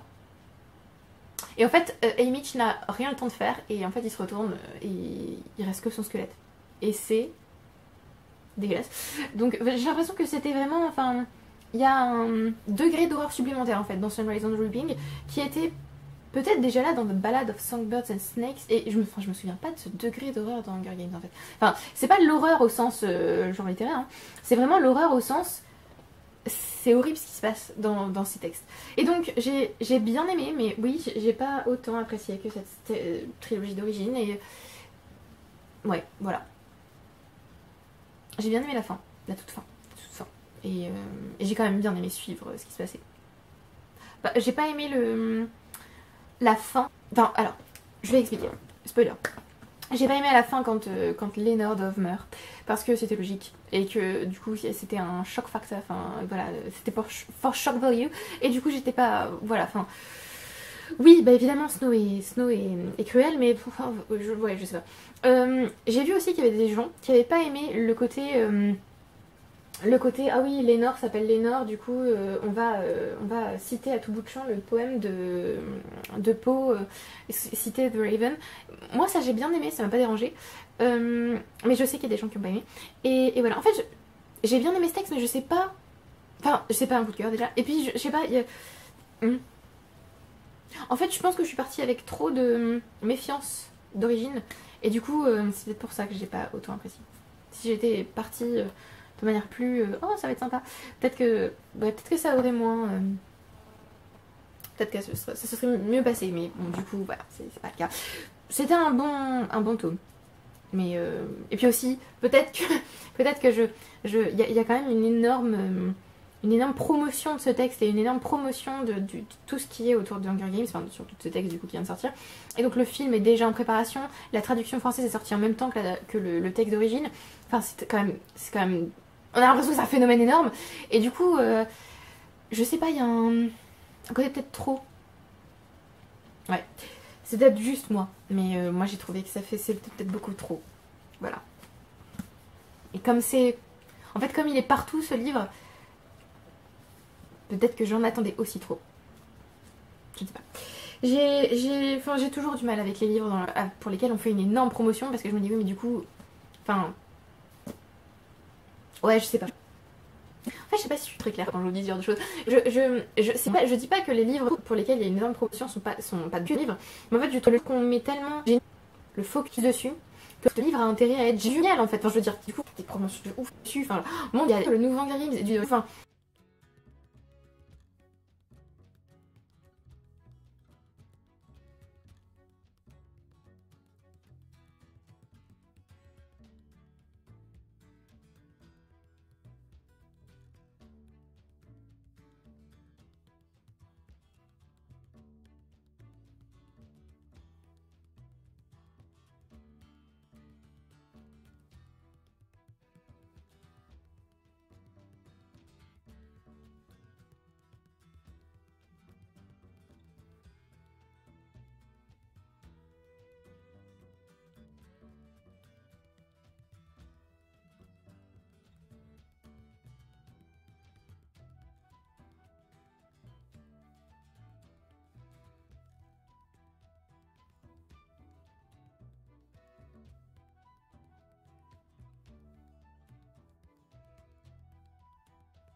Pourquoi j'ai repoussé la lecture de Babel? Parce que déjà je le voyais partout et que, encore une fois, quand je vois un livre partout, ça ne me donne pas envie de le lire parce que esprit de contradiction, je peux pas parler, esprit de contradiction merdique.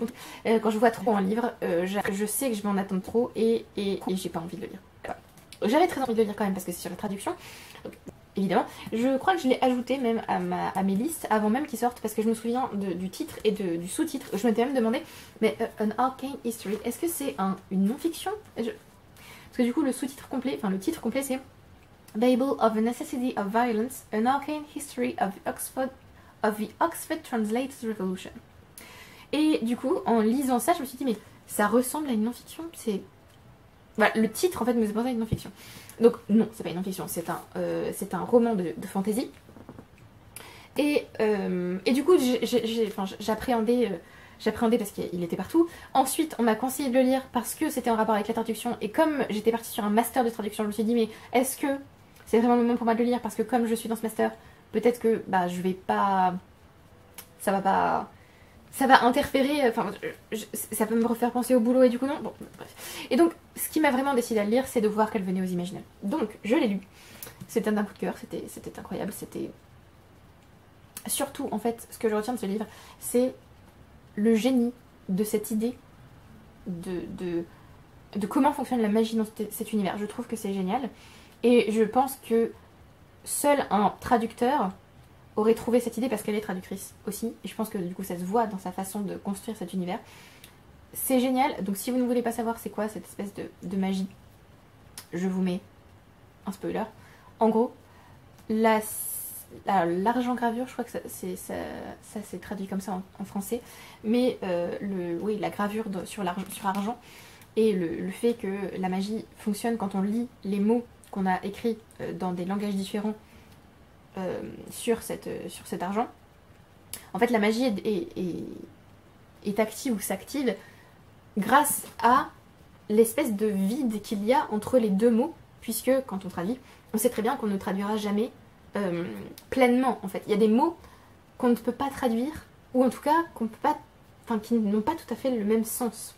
Et encore, je vous dis ça, mais il y a tout un côté étymologie, il y a tout un côté, les mots évoluent, le sens des mots évolue, et donc il y a un écart entre ce mot, par exemple en latin, en grec ou en chinois, et ce mot en anglais. Et c'est génial. Le fait que la magie repose sur cet écart entre deux langues, j'ai trouvé ça, mais génial. Voilà, juste trop bien. Pour vous résumer le texte quand même, on va suivre Robin, qui est un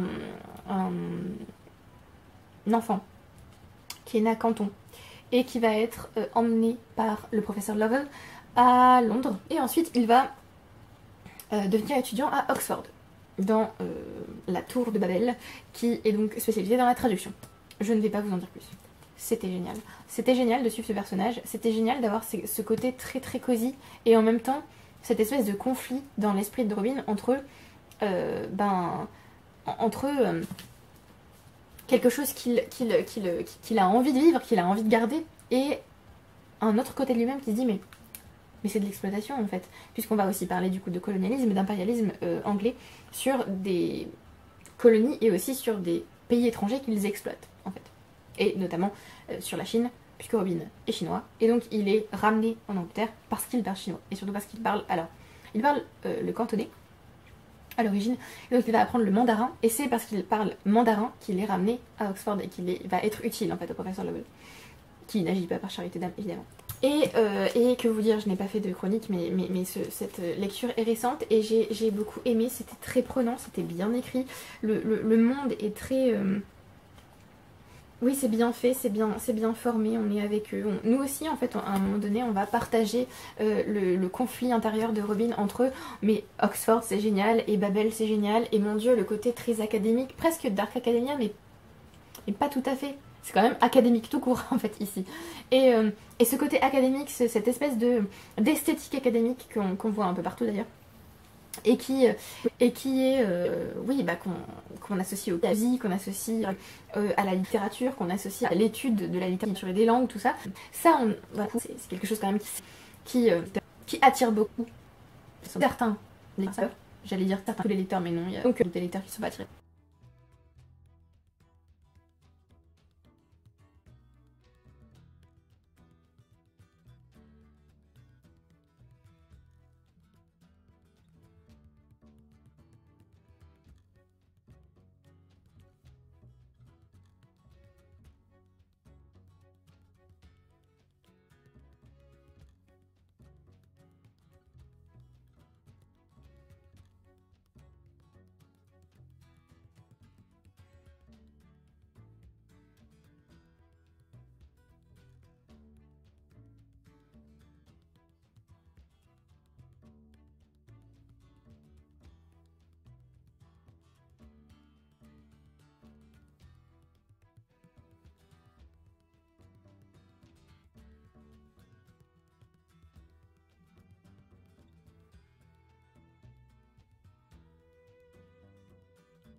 Et donc voilà, donc ça parle pas de traduction, c'était génial. Le côté étymologie, le côté traduction, la réflexion aussi sur la traduction, sur ce que fait un traducteur quand il traduit, sur les techniques de traduction, est-ce qu'on est plutôt styliste, est-ce qu'on est plutôt sourcier, donc est-ce qu'on se rapproche plutôt du texte d'origine, au risque de paraître faire une mauvaise traduction, parce que du coup on essaie de rendre les étrangetés de la langue éventuelles qu'on voit dans le texte d'origine, ou est-ce qu'on est plutôt cibliste, et donc est-ce qu'on veut vraiment rendre un texte fluide où on n'a même pas l'impression que c'est une traduction?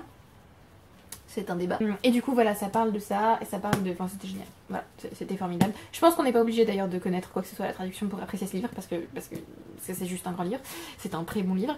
Et donc, juste comme je vous le disais dans le blog, j'ai vu un commentaire d'une fille qui disait c'est dommage que l'autrice reste focalisée sur la colonisation qui soit le fait de l'homme blanc, et donc pas le fait que la colonisation ce soit juste une cruauté de l'humanité en général.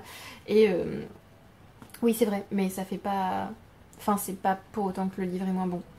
Et j'ai quand même pleuré. En fait, je crois qu'à partir du moment où je pleure dans un livre, enfin, que je pleure en lisant, je peux pas ne pas mettre la note maximale au livre. Parce que du coup, le livre, même s'il a des défauts, sera toujours teinté de l'émotion que j'ai ressentie en le lisant. Donc voilà. Je sais que c'est une façon, peut-être, je sais pas si c'est habituel comme façon de lire. Et je sais que certaines personnes sont beaucoup plus objectives et que du coup, quand ils lisent un livre, qu'ils pleurent ou pas, ils arrivent à mettre une note plus objective. Moi je ne suis pas objective et du coup voilà, ce livre est formidable, il m'a fait pleurer, donc voilà. Je ne peux que vous le recommander, ainsi que les autres livres des rêves quand même. Alors le seul que j'ai lu à part Babel c'est Yellowface du coup. Mais je pense oui, lire The Poppy War. Peut-être pas maintenant parce que là émotionnellement c'est le prix Tomorrow, Tomorrow and Tomorrow plus Babel dans la tronche en avril. Calmons-nous. Mishka n'a fait que dormir pendant cette vidéo, je tiens à vous le dire. Après j'ai lu, alors je vais les prendre tous là, ce sera mieux. Est-ce que je vais aller un peu plus vite? Je ne sais, je vais tenter d'aller un peu plus vite, mais je ne suis pas sûre d'y arriver. Alors ensuite j'ai lu, et c'est bon, c'est bon. J'ai lu Torquemada de Victor Hugo, je vous l'ai aussi mis dans le vlog. C'était très intéressant puisque c'était du coup sur la figure de l'inquisiteur espagnol Torquemada, qui est un peu, qui est un peu fou quand même. Parce que là, on voit ce qui se passe, je vais essayer de retrouver, voilà. On voit ce qui se passe dans le texte et non mais oui, non, là, bon, peut-être à-t-on se calmer. Est-ce que je vais pouvoir vous lire un extrait? Alors, j'ai annoté le texte. Ouais, alors j'ai adoré le personnage de François de Paule qui, je trouve, très beau, ce personnage. Alors, donc Torquemada, à part, voit François de Paule qui dit quelque chose. Ce pauvre saint n'a pas compris. Et donc François de Paule parle tout seul, entre guillemets, en fait. L'homme est sur terre pour tout aimer. Il est le frère, il est l'ami. Il doit savoir pourquoi s'il tue une fourmi. Moi j'ai trouvé ça très beau. Si l'homme est un bourreau, Dieu n'est plus qu'un tyran. Parce que du coup Torquemada veut en fait purifier les gens qu'il considère comme perdus pour la religion par le feu. Comme ça il les sauve. D'accord. Et donc François de Paule, lui, n'est pas d'accord avec cette façon de voir et considère que, non, on ne doit pas brûler les gens pour les sauver. Non, c'est pas comme ça qu'on sauve les gens. Laissons la mort à Dieu, se servir de la tombe. Quelle audace! L'enfant, la femme et la colombe, la fleur, le fruit, tout est sacré, tout est béni. Et je sens remuer en moi cet infini. Quand jour et nuit rêveur, du haut de cette cime, je répands la prière immense dans l'abîme. Quant au pape, il faut le vénérer. Fils toujours pardonné et toujours espéré. Ne rien frapper, ne point prononcer de sentence. Si l'on voit une faute, en faire pénitence. Prier, croire, adorer, c'est la loi, c'est ma loi. Qu'il observe et sauver. Et Torquemada lui répond, tu ne sauves que toi. Voilà. Donc, c'était un texte très sympa. J'ai toujours pas d'ailleurs regardé pour lire des textes sur l'Inquisition espagnole parce que ça m'intrigue. C'est assez... Oui, intriguant en fait. Enfin, c'était l'époque d'Isabelle la catholique et de son mari Ferdinand. J'ai peur de dire n'importe quoi. Est-ce qu'il s'appelait Ferdinand, ce monsieur? Alors juste avant Torquemada, dans cette édition, il y a les burgraphes que j'aimerais bien lire aussi. Ferdinand roi, oui, voilà, donc c'est bien le roi Ferdinand. Donc c'est l'époque d'Isabelle la catholique et de Ferdinand, donc ce sont eux en fait qui ont laissé, entre guillemets, Torquemada faire un peu ce qu'il voulait. Et c'est une tragédie, hein. Torquemada, et à la fin, on se rend compte quand même que le gars va loin. Voilà, donc c'était une belle façon pour Victor Hugo de faire le portrait d'un fou, je pense. Et voilà, c'était pas mal, c'était bien. C'était pas un coup de cœur et c'est pas ma pièce préférée de Victor Hugo. Mais c'était bien. J'ai bientôt plus de batterie, donc On va se dépêcher. Ensuite, j'ai fini l'audiobook La Passe Miroir tome 1, Les Fiancés de l'hiver, donc j'ai réécouté, que j'ai bien aimé, hein, comme la première fois, donc pour ceux qui... Enfin, je pense que à peu près tout le monde connaît La Passe Miroir, mais c'est l'histoire d'Ophélie qui vit sur l'arche d'Anima et qui va être envoyée se marier sur le pôle.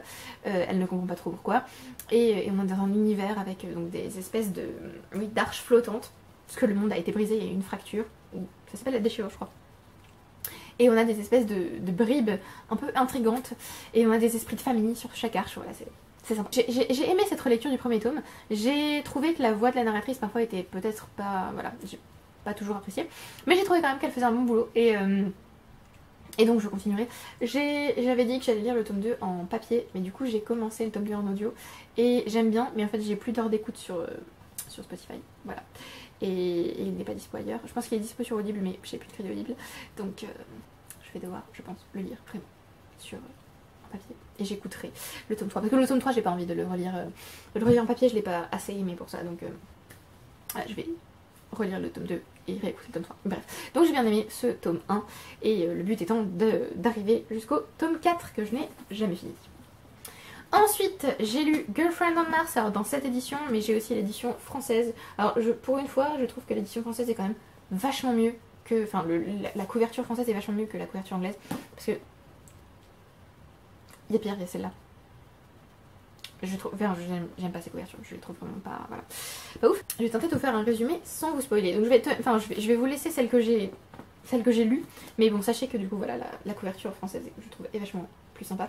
Et le livre sort en poche en août. Voilà, si vous avez envie de le découvrir en français. Pour Girlfriend on Mars, c'est... Alors je vais essayer de vous résumer ça de manière... On va suivre deux personnages. Enfin en fait on en suit plus, mais on va dire que les deux personnages principaux sont un couple, Kevin et Amber. Alors Kevin, c'est pas que c'est un raté, mais bon, il passe un peu sa vie sur son canapé à fumer de la weed. Voilà. Et Amber, on va dire qu'elle a besoin de changement. Elle en a pas parlé à Kevin, mais elle a besoin de changement. Et donc elle s'est inscrite dans une émission de télé-réalité qui s'appelle Mars Now. Le but étant d'envoyer un couple sur Mars. Pour commencer, on va dire, perpétuer l'espèce humaine, mais sur Mars. Et donc Amber s'est inscrite sans le dire à Kevin. Et en fait elle a été retenue pour le casting. Donc je pense qu'ils sont 24, je ne sais plus, je crois qu'ils sont 24, mais j'ai un doute. Dans l'émission, ils vont être... bon, je sais plus combien ils sont, mais en gros, le but va être de gagner sa place dans la fusée qui va envoyer ce couple sur Mars. Et donc, pour ça, il faut gagner le vote du public, en fait, puisque c'est à force d'avoir des likes et des followers que du coup, bah, on va... Enfin, c'est eux, en fait, qui vont décider qui va là où. Donc, voilà. Je pense que c'est plutôt bien résumé. Alors, j'ai bien aimé Girlfriend on Mars. C'est de la... Enfin, c'est un peu de la science-fiction, mais en fait, on se focalise beaucoup plus sur les personnages, et donc c'est moins de la science-fiction que, on va dire, un roman contemporain avec une touche de science. J'ai bien aimé, mais c'est pas un coup de cœur, et il y a des choses que j'ai pas appréciées. En fait, c'est surtout le personnage d'Amber avec lequel j'ai eu vraiment beaucoup de mal. J'ai étrangement... En fait, je m'attendais pas à ce que l'histoire se focalise autant sur Kevin, puisque c'est Kevin en fait qui a la parole, c'est lui qui va nous parler à la narration à la première personne, alors qu'Amber, elle, est un peu... Enfin, c'est un personnage qu'on va suivre à la troisième personne, donc on entrera dans son esprit, mais on n'aura jamais sa voix vraiment. Donc on aura en revanche la voix de Kevin et ses pensées directement à la première personne. Ça m'a surprise, et j'ai bien aimé, parce que du coup je me suis... Alors c'est peut-être aussi pour ça, enfin à cause de ça, je me suis quand même beaucoup plus attachée à Kevin qu'à Amber. Amber, je l'ai trouvé... J'ai eu beaucoup de mal avec Amber. J'ai eu beaucoup de mal avec Amber. En fait, on peut lui trouver des excuses parce que bah elle a... Si elle arrive à ce point-là, c'est qu'elle a vécu des choses qui font que bah du coup elle en est là. Mais non, j'arrive plus. Enfin, j'ai pas envie de trouver des excuses à mon personnage. Et là, j'avais juste envie de la secouer un peu, de lui dire mais arrête.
En fait les personnages, j'ai par exemple Amber, que des idéaux et des idées, et en fait, enfin, idéaux et ses idées vont rencontrer un mur à un moment donné.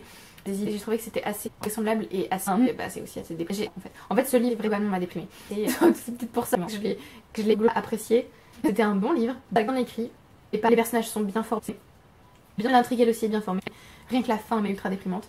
Et ouais, ça m'a vraiment plombé ce texte. Donc spoiler, puisque je vais vous parler de tout ça. C'est juste un horror fest en fait, la fin. C'est juste affreux ce qui se passe. Donc vraiment spoiler, partez si vous l'avez pas lu. Et si vous voulez passer vraiment, partez.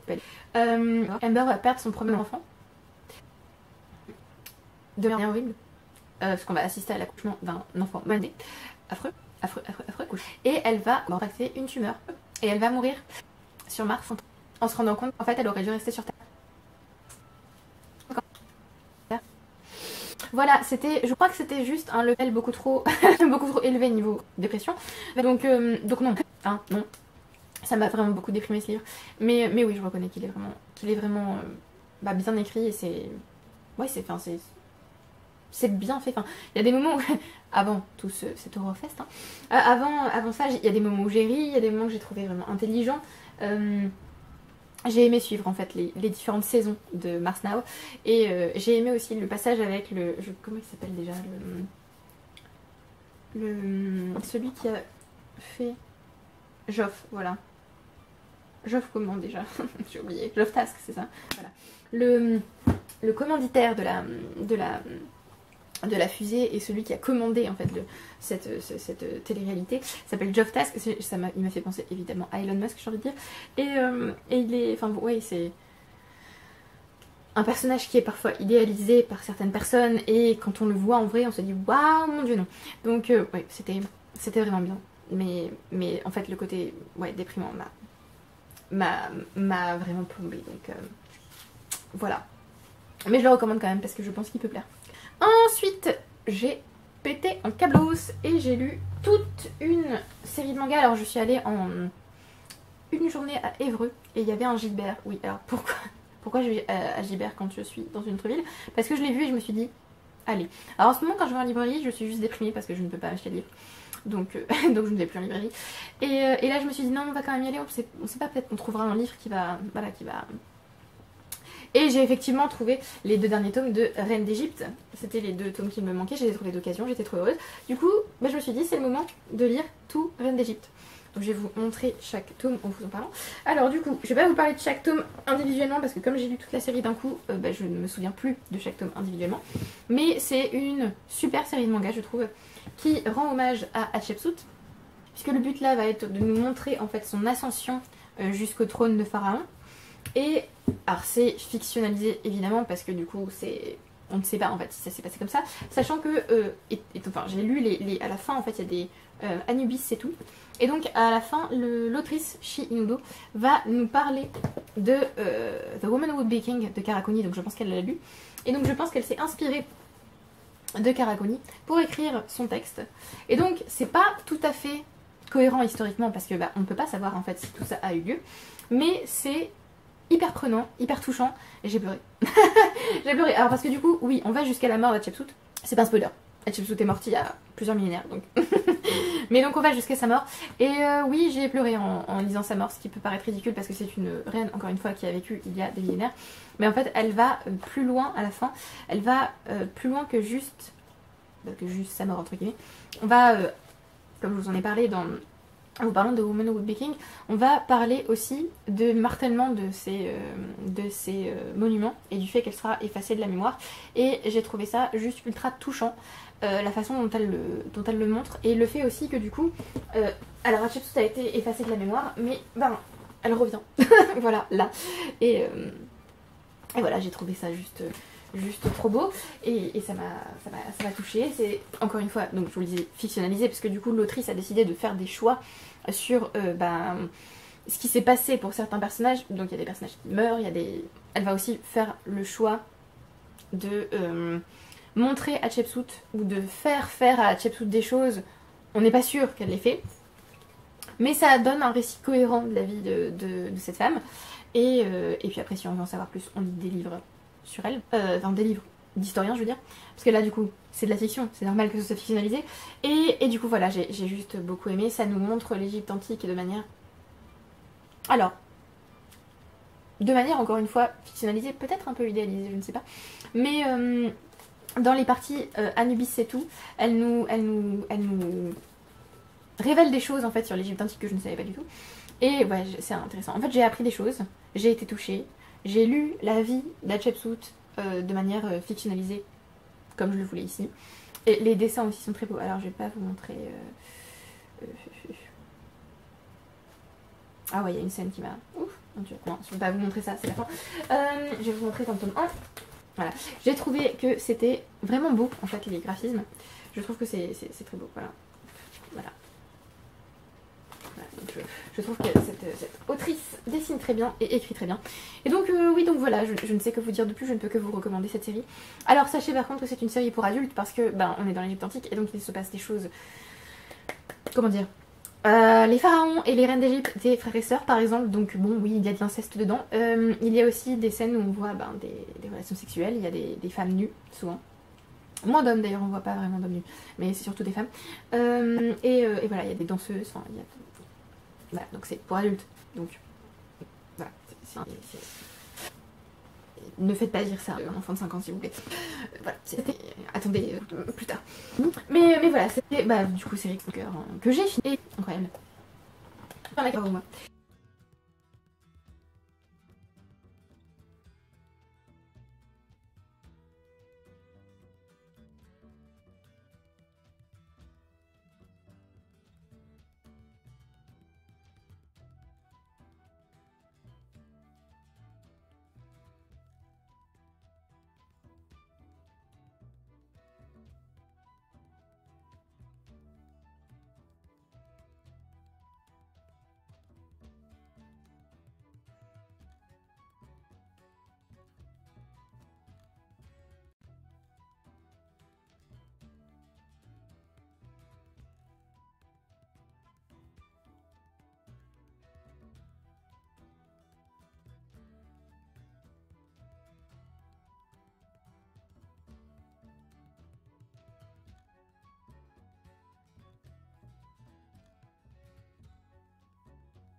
Dans la vie de ces gens, qu'est-ce qui est réalité, qu'est-ce qui est fiction. Ça j'ai trouvé ça bien. C'était aussi donc plus lourd parce que là on va quand même traiter d'un sujet méga lourd dont je peux pas vous parler parce que ça fait partie des du reveal entre guillemets malheureusement. Enfin ce serait un trigger warning donc bon alors du coup spoiler trigger warning, trafic d'êtres humains, voilà donc wouhou. Et donc il y a quand même un sujet méga lourd qui donc va être traité, qui du coup va rendre ce tome 2 vachement plus sérieux que le tome 1, tout en gardant, et je trouve que c'est, enfin l'équilibre est quand même difficile à trouver, mais là je trouve qu'il est très bien fait. Mes piles se sont évidemment déchargées, et donc je ne sais pas où ça s'est arrêté exactement. Je vous disais, enfin je vous parlais du coup du fait que voilà c'était un texte... J'ai 21 minutes pour finir. Donc c'était un texte qui devenait vraiment lourd du coup. Et voilà, c'était quand même... Ouais, c'était bien fait, voilà, c'était très bien. J'ai retrouvé le côté fan family, le côté groupe que j'adorais. Et j'ai plus aimé ce tome 2 que ce tome, enfin que son tome 1. Et surtout la fin. La fin prévoit quelque chose qui me donne vraiment trop hâte de lire le tome 3. Mishka a encore tenté la fusion. Voilà, trop hâte. Donc spoiler pour ceux qui voudraient. Vera va aller en France. Mon Dieu, oui. Voilà, donc trop hâte. Donc voilà, donc c'était génial. Je ne peux que vous recommander cette série, elle est top. Allez la lire. Et donc, il me reste vraiment pas beaucoup de temps.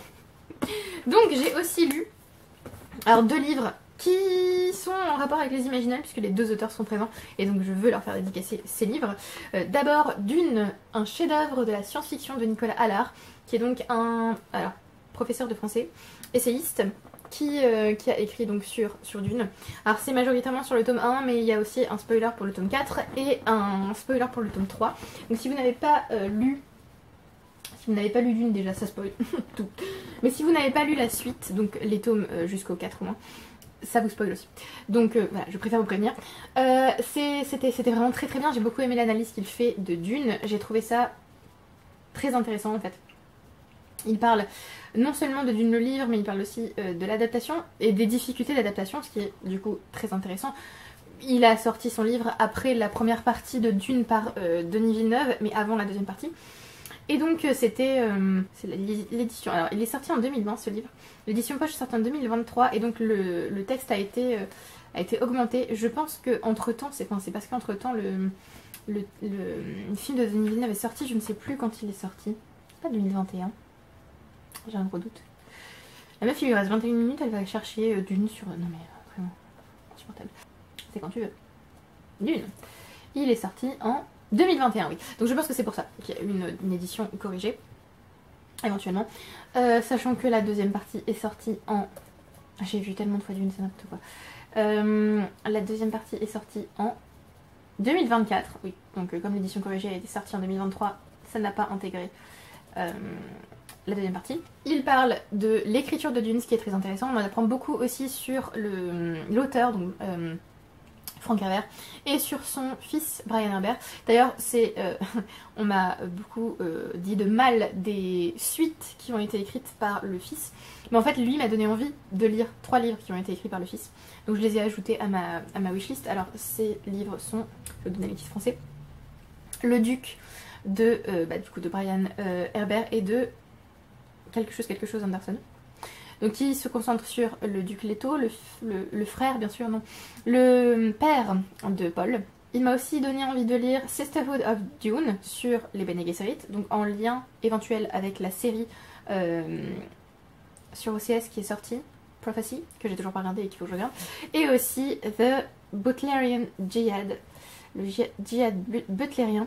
Je sais pas ce que je peux vous dire là-dessus parce que j'ai peur que ça vous spoil, mais ça parle de ce qui s'est passé avant en rapport avec des robots. Voilà, mais je ne peux pas trop vous en dire. Sachant que The Butlerian Jihad est vachement bien noté. C'est pas tout à fait le cas des 2 autres, mais voilà. Et j'ai aussi ajouté un autre livre de Frank Herbert dont il parle ici, The Green Brain, qui a été traduit par Le Cerveau Vert, et la biographie de Frank Herbert par son fils, Dreamer of Dune, Biography of Frank Herbert par Brian Herbert. Voilà. Donc très envie de les lire aussi. Et donc voilà, donc il m'a quand même donné envie de lire d'autres livres. Il parle par exemple du rôle de la princesse Irulan, de comment adapter Dune, qui est quand même un livre où on est beaucoup dans la pensée des personnages, comment on fait pour rendre ça au cinéma, c'est assez compliqué. Donc il va aussi, enfin pas comparer, mais si en fait il va aussi comparer la version de David Lynch, la version qui n'est jamais sortie d'Alexandre Jodorowsky et la version du coup de Denis Villeneuve. Il va parler de différentes dimensions du texte et notamment du féminisme du texte, donc de l'écologie et du féminisme du texte. Il va aussi parler beaucoup de transhumanisme, j'ai trouvé ça vachement intéressant. Il va aussi parler des inspirations de Frank Herbert et notamment du côté shakespearien du texte que j'avais pas perçu, mais que c'était, enfin oui, c'est ultra intéressant, et aussi de mythologie puisque bon, il s'appelle quand même les Atreides, c'est-à-dire les enfants d'Atreides. Effectivement, il y a un lien mythologique. Et en troisième partie, il va parler des héritiers de Dune, donc Star Wars, Game of Thrones, tout ça, et ça c'était ultra intéressant. Par contre, il y a des moments où je suis pas tout à fait d'accord avec l'auteur. Voilà, mais enfin c'est pas grave, hein, c'est bien aussi. Mais il y a des moments où je me suis dit que je sais pas si j'étais oui, je sais pas si j'étais c'est pas que j'étais d'accord ou pas, c'est que je me suis, enfin ça colle, mais je me suis dit que peut-être c'était trop, je sais pas, bref. Donc c'était ultra intéressant et donc je vais le rencontrer aux Imaginales, j'ai hâte de lui parler de Dune. Et enfin le dernier texte du mois, il me reste 14 minutes. C'est possible, on peut le faire. Le dernier texte du mois, c'est un texte qui vient de sortir là à la fin du mois d'avril et Mathieu, je crois, l'a acheté le jour de sa sortie ou le lendemain de sa sortie. C'est Le Mensonge suffit de Christopher Boyd, donc le 3e tome entre guillemets, de son triptyque dystopique qui a commencé par Alfie, qui s'est poursuivi avec Tout est sous contrôle et qui donc se termine avec Le Mensonge suffit. Un texte qui est assez court comparé aux autres, que je n'ai pas à noter d'ailleurs, je crois que je l'ai juste lu comme ça sans la noter. C'était génial. Voilà, déjà, on va commencer par là, c'était génial. C'est alors, je vais pas trop vous en dire, mais en gros, on va avoir une voix narrative qui va nous raconter ce qui se passe, qui va nous parler directement. Hein. Donc c'est presque... On a presque l'impression en fait d'être inclus dans le texte, ce que j'ai trouvé génial. Et on va assister à un interrogatoire. Oui, un interrogatoire de 120 minutes entre un être humain, Ethan, et donc un homme, hein, voilà, et un androïde, Milo 128. Et donc ils sont face à face, et pendant 120 minutes, on a un interrogatoire. Et c'était vraiment trop bien, c'était génial, c'était très mordant. On a un espèce d'humour très grinçant. Est-ce qu'on peut vraiment dire que c'est de l'humour d'ailleurs? Oui, oui. C'était très grinçant, c'était vraiment très bien. Il y a des pages de pub terrifiantes, il y a des concepts dystopiques terrifiants. En fait, j'ai pas trop envie de vous en dire parce que du coup c'est très court et bah, il faut. Enfin, moi j'y suis allée à l'aveugle et c'est mieux, je pense, d'y aller à l'aveugle. Mais c'est intelligent parce que, comme je vous le disais, le lecteur est inclus dedans. On a des téléspectateurs en fait qui vont regarder cet interrogatoire. On comprend sans qu'on nous l'explique qu'il y a des choses qui ont été mises en place dans le futur pour apprécier, on va dire, de manière différente le divertissement. J'ai pas envie de vous dire en fait ce que c'est, parce que je veux vous laisser voir ça, mais je trouve ça, en fait, les éléments science-fiction qui sont inclus dans le texte de manière fluide, sans qu'on ait besoin de nous dire « Ah, vous avez vu ça », c'est très intelligent de le faire comme ça. C'est aussi terrifiant. Alors, c'est moins déprimant que Tout est sous contrôle. C'est moins drôle qu'Alfie. Je pense qu'Alfie reste mon préféré. Mais il vient juste après celui-là parce qu'il est merveilleux. Débat sur la fin. Voilà, débat sur la fin. Donc Mathieu aussi l'a lu, donc on en a parlé. Et j'ai une théorie sur la fin que je vais vous donner en spoiler. Mais n'écoutez ça que si vraiment vous l'avez lu, parce qu'il faut apprécier ce livre. Vraiment, c'est génial. Je pense que c'est la femme qui a monté tout ça. Je sais pas pourquoi, j'en suis presque persuadée. Et j'avais cette théorie en fait au début quand j'avais commencé à lire, quand je me suis rendu compte de ce qui se passait. Et quelqu'un est d'accord avec moi à la fin. Parce qu'il y a des commentaires en fait sur tout ça. Et du coup c'est... c'est elle, je pense. Et j'adore la fin, la toute fin, la dernière phrase, parce que du coup, cette société a érigé en divertissement la justice, enfin un procès en quelque sorte. Et c'est terrifiant. Parce que du coup, c'est le public qui décide s'il est coupable ou pas. Et spoiler, pas vraiment. C'était vraiment très intelligent. Oui. En fait, je peux pas tout vous dire de ce texte, vraiment, vaut mieux y aller tout seul, mais je vais, pour vous donner envie, je vais vous lire le début, d'accord? Alors déjà, le tout début, c'est une citation de Guy Debord. On n'a jamais à dire la vérité ailleurs que dans sa langue. Dans celle de l'ennemi, le mensonge suffit. Déjà, j'étais déjà... Oui, bah oui. Première partie. Bonjour à toutes et à tous, bienvenue sur notre MetaCloud virtuel. Notre participant aujourd'hui est le citoyen utilisateur numéro 620 519 367 78. Son nom est Ethan Chanceuil. Marié, père de 3 enfants âgés de 41 ans.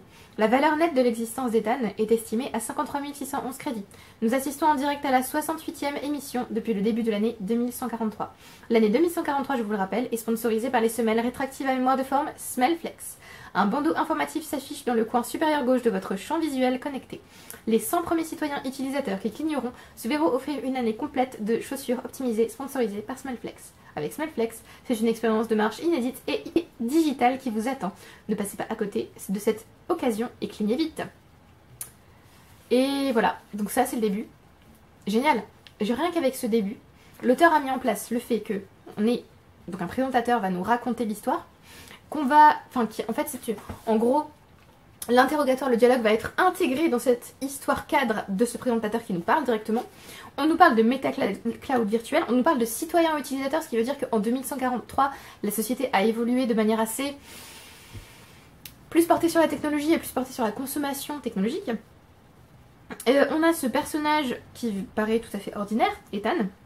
On parle de valeur nette de l'existence. On se demande donc qu'est-ce que c'est. Pourquoi valeur nette de l'existence? Est-ce que 53 611 c'est élevé ou pas? On ne sait pas pour l'instant puisqu'on n'a pas de grade, on va dire. Et on se rend compte que l'année est sponsorisée par une marque de semelles rétractives à mémoire de forme. Et en même temps que ce personnage va nous présenter l'émission, du coup, dont on ne sait pas trop en quoi consiste l'émission, mais il nous présente donc l'émission, ou il nous présente en tout cas le participant de l'émission. Il va nous faire une pub pour Smellflex en même temps. Voilà, incroyable. Donc oui, je trouve que c'est ultra intelligent. Et alors la dernière phrase du premier paragraphe, là, clignez vite. Enfin, je trouve que c'est ultra intelligent d'avoir repris cliquez vite, par exemple, en clignez vite, parce que du coup maintenant c'est intégré directement dans l'œil, quoi. Enfin, voilà. Donc voilà, c'est la première page de ce texte et c'est génial. c'est génial. Allez le lire. C'est top. Je ne peux rien vous dire de plus, c'est génial. Et nous arrivons donc à la fin de cette vidéo. Voilà, donc je vous ai parlé de tous les livres que j'ai lus en mars et en avril, tous ceux dont je pouvais vous parler. Je vais finir par vous parler du texte que j'ai commencé en avril mais que je n'ai pas fini. Il s'agit de Heretics of Dune de Frank Herbert, puisque du coup en lisant Dune de Nicolas Allard, j'ai eu très envie de continuer à lire Dune. Alors j'étais très... Enfin, j'apprenais beaucoup ma lecture et au bout de 100 pages je me suis dit non mais je vais abandonner. Et en fait non, maintenant je suis bien dedans là.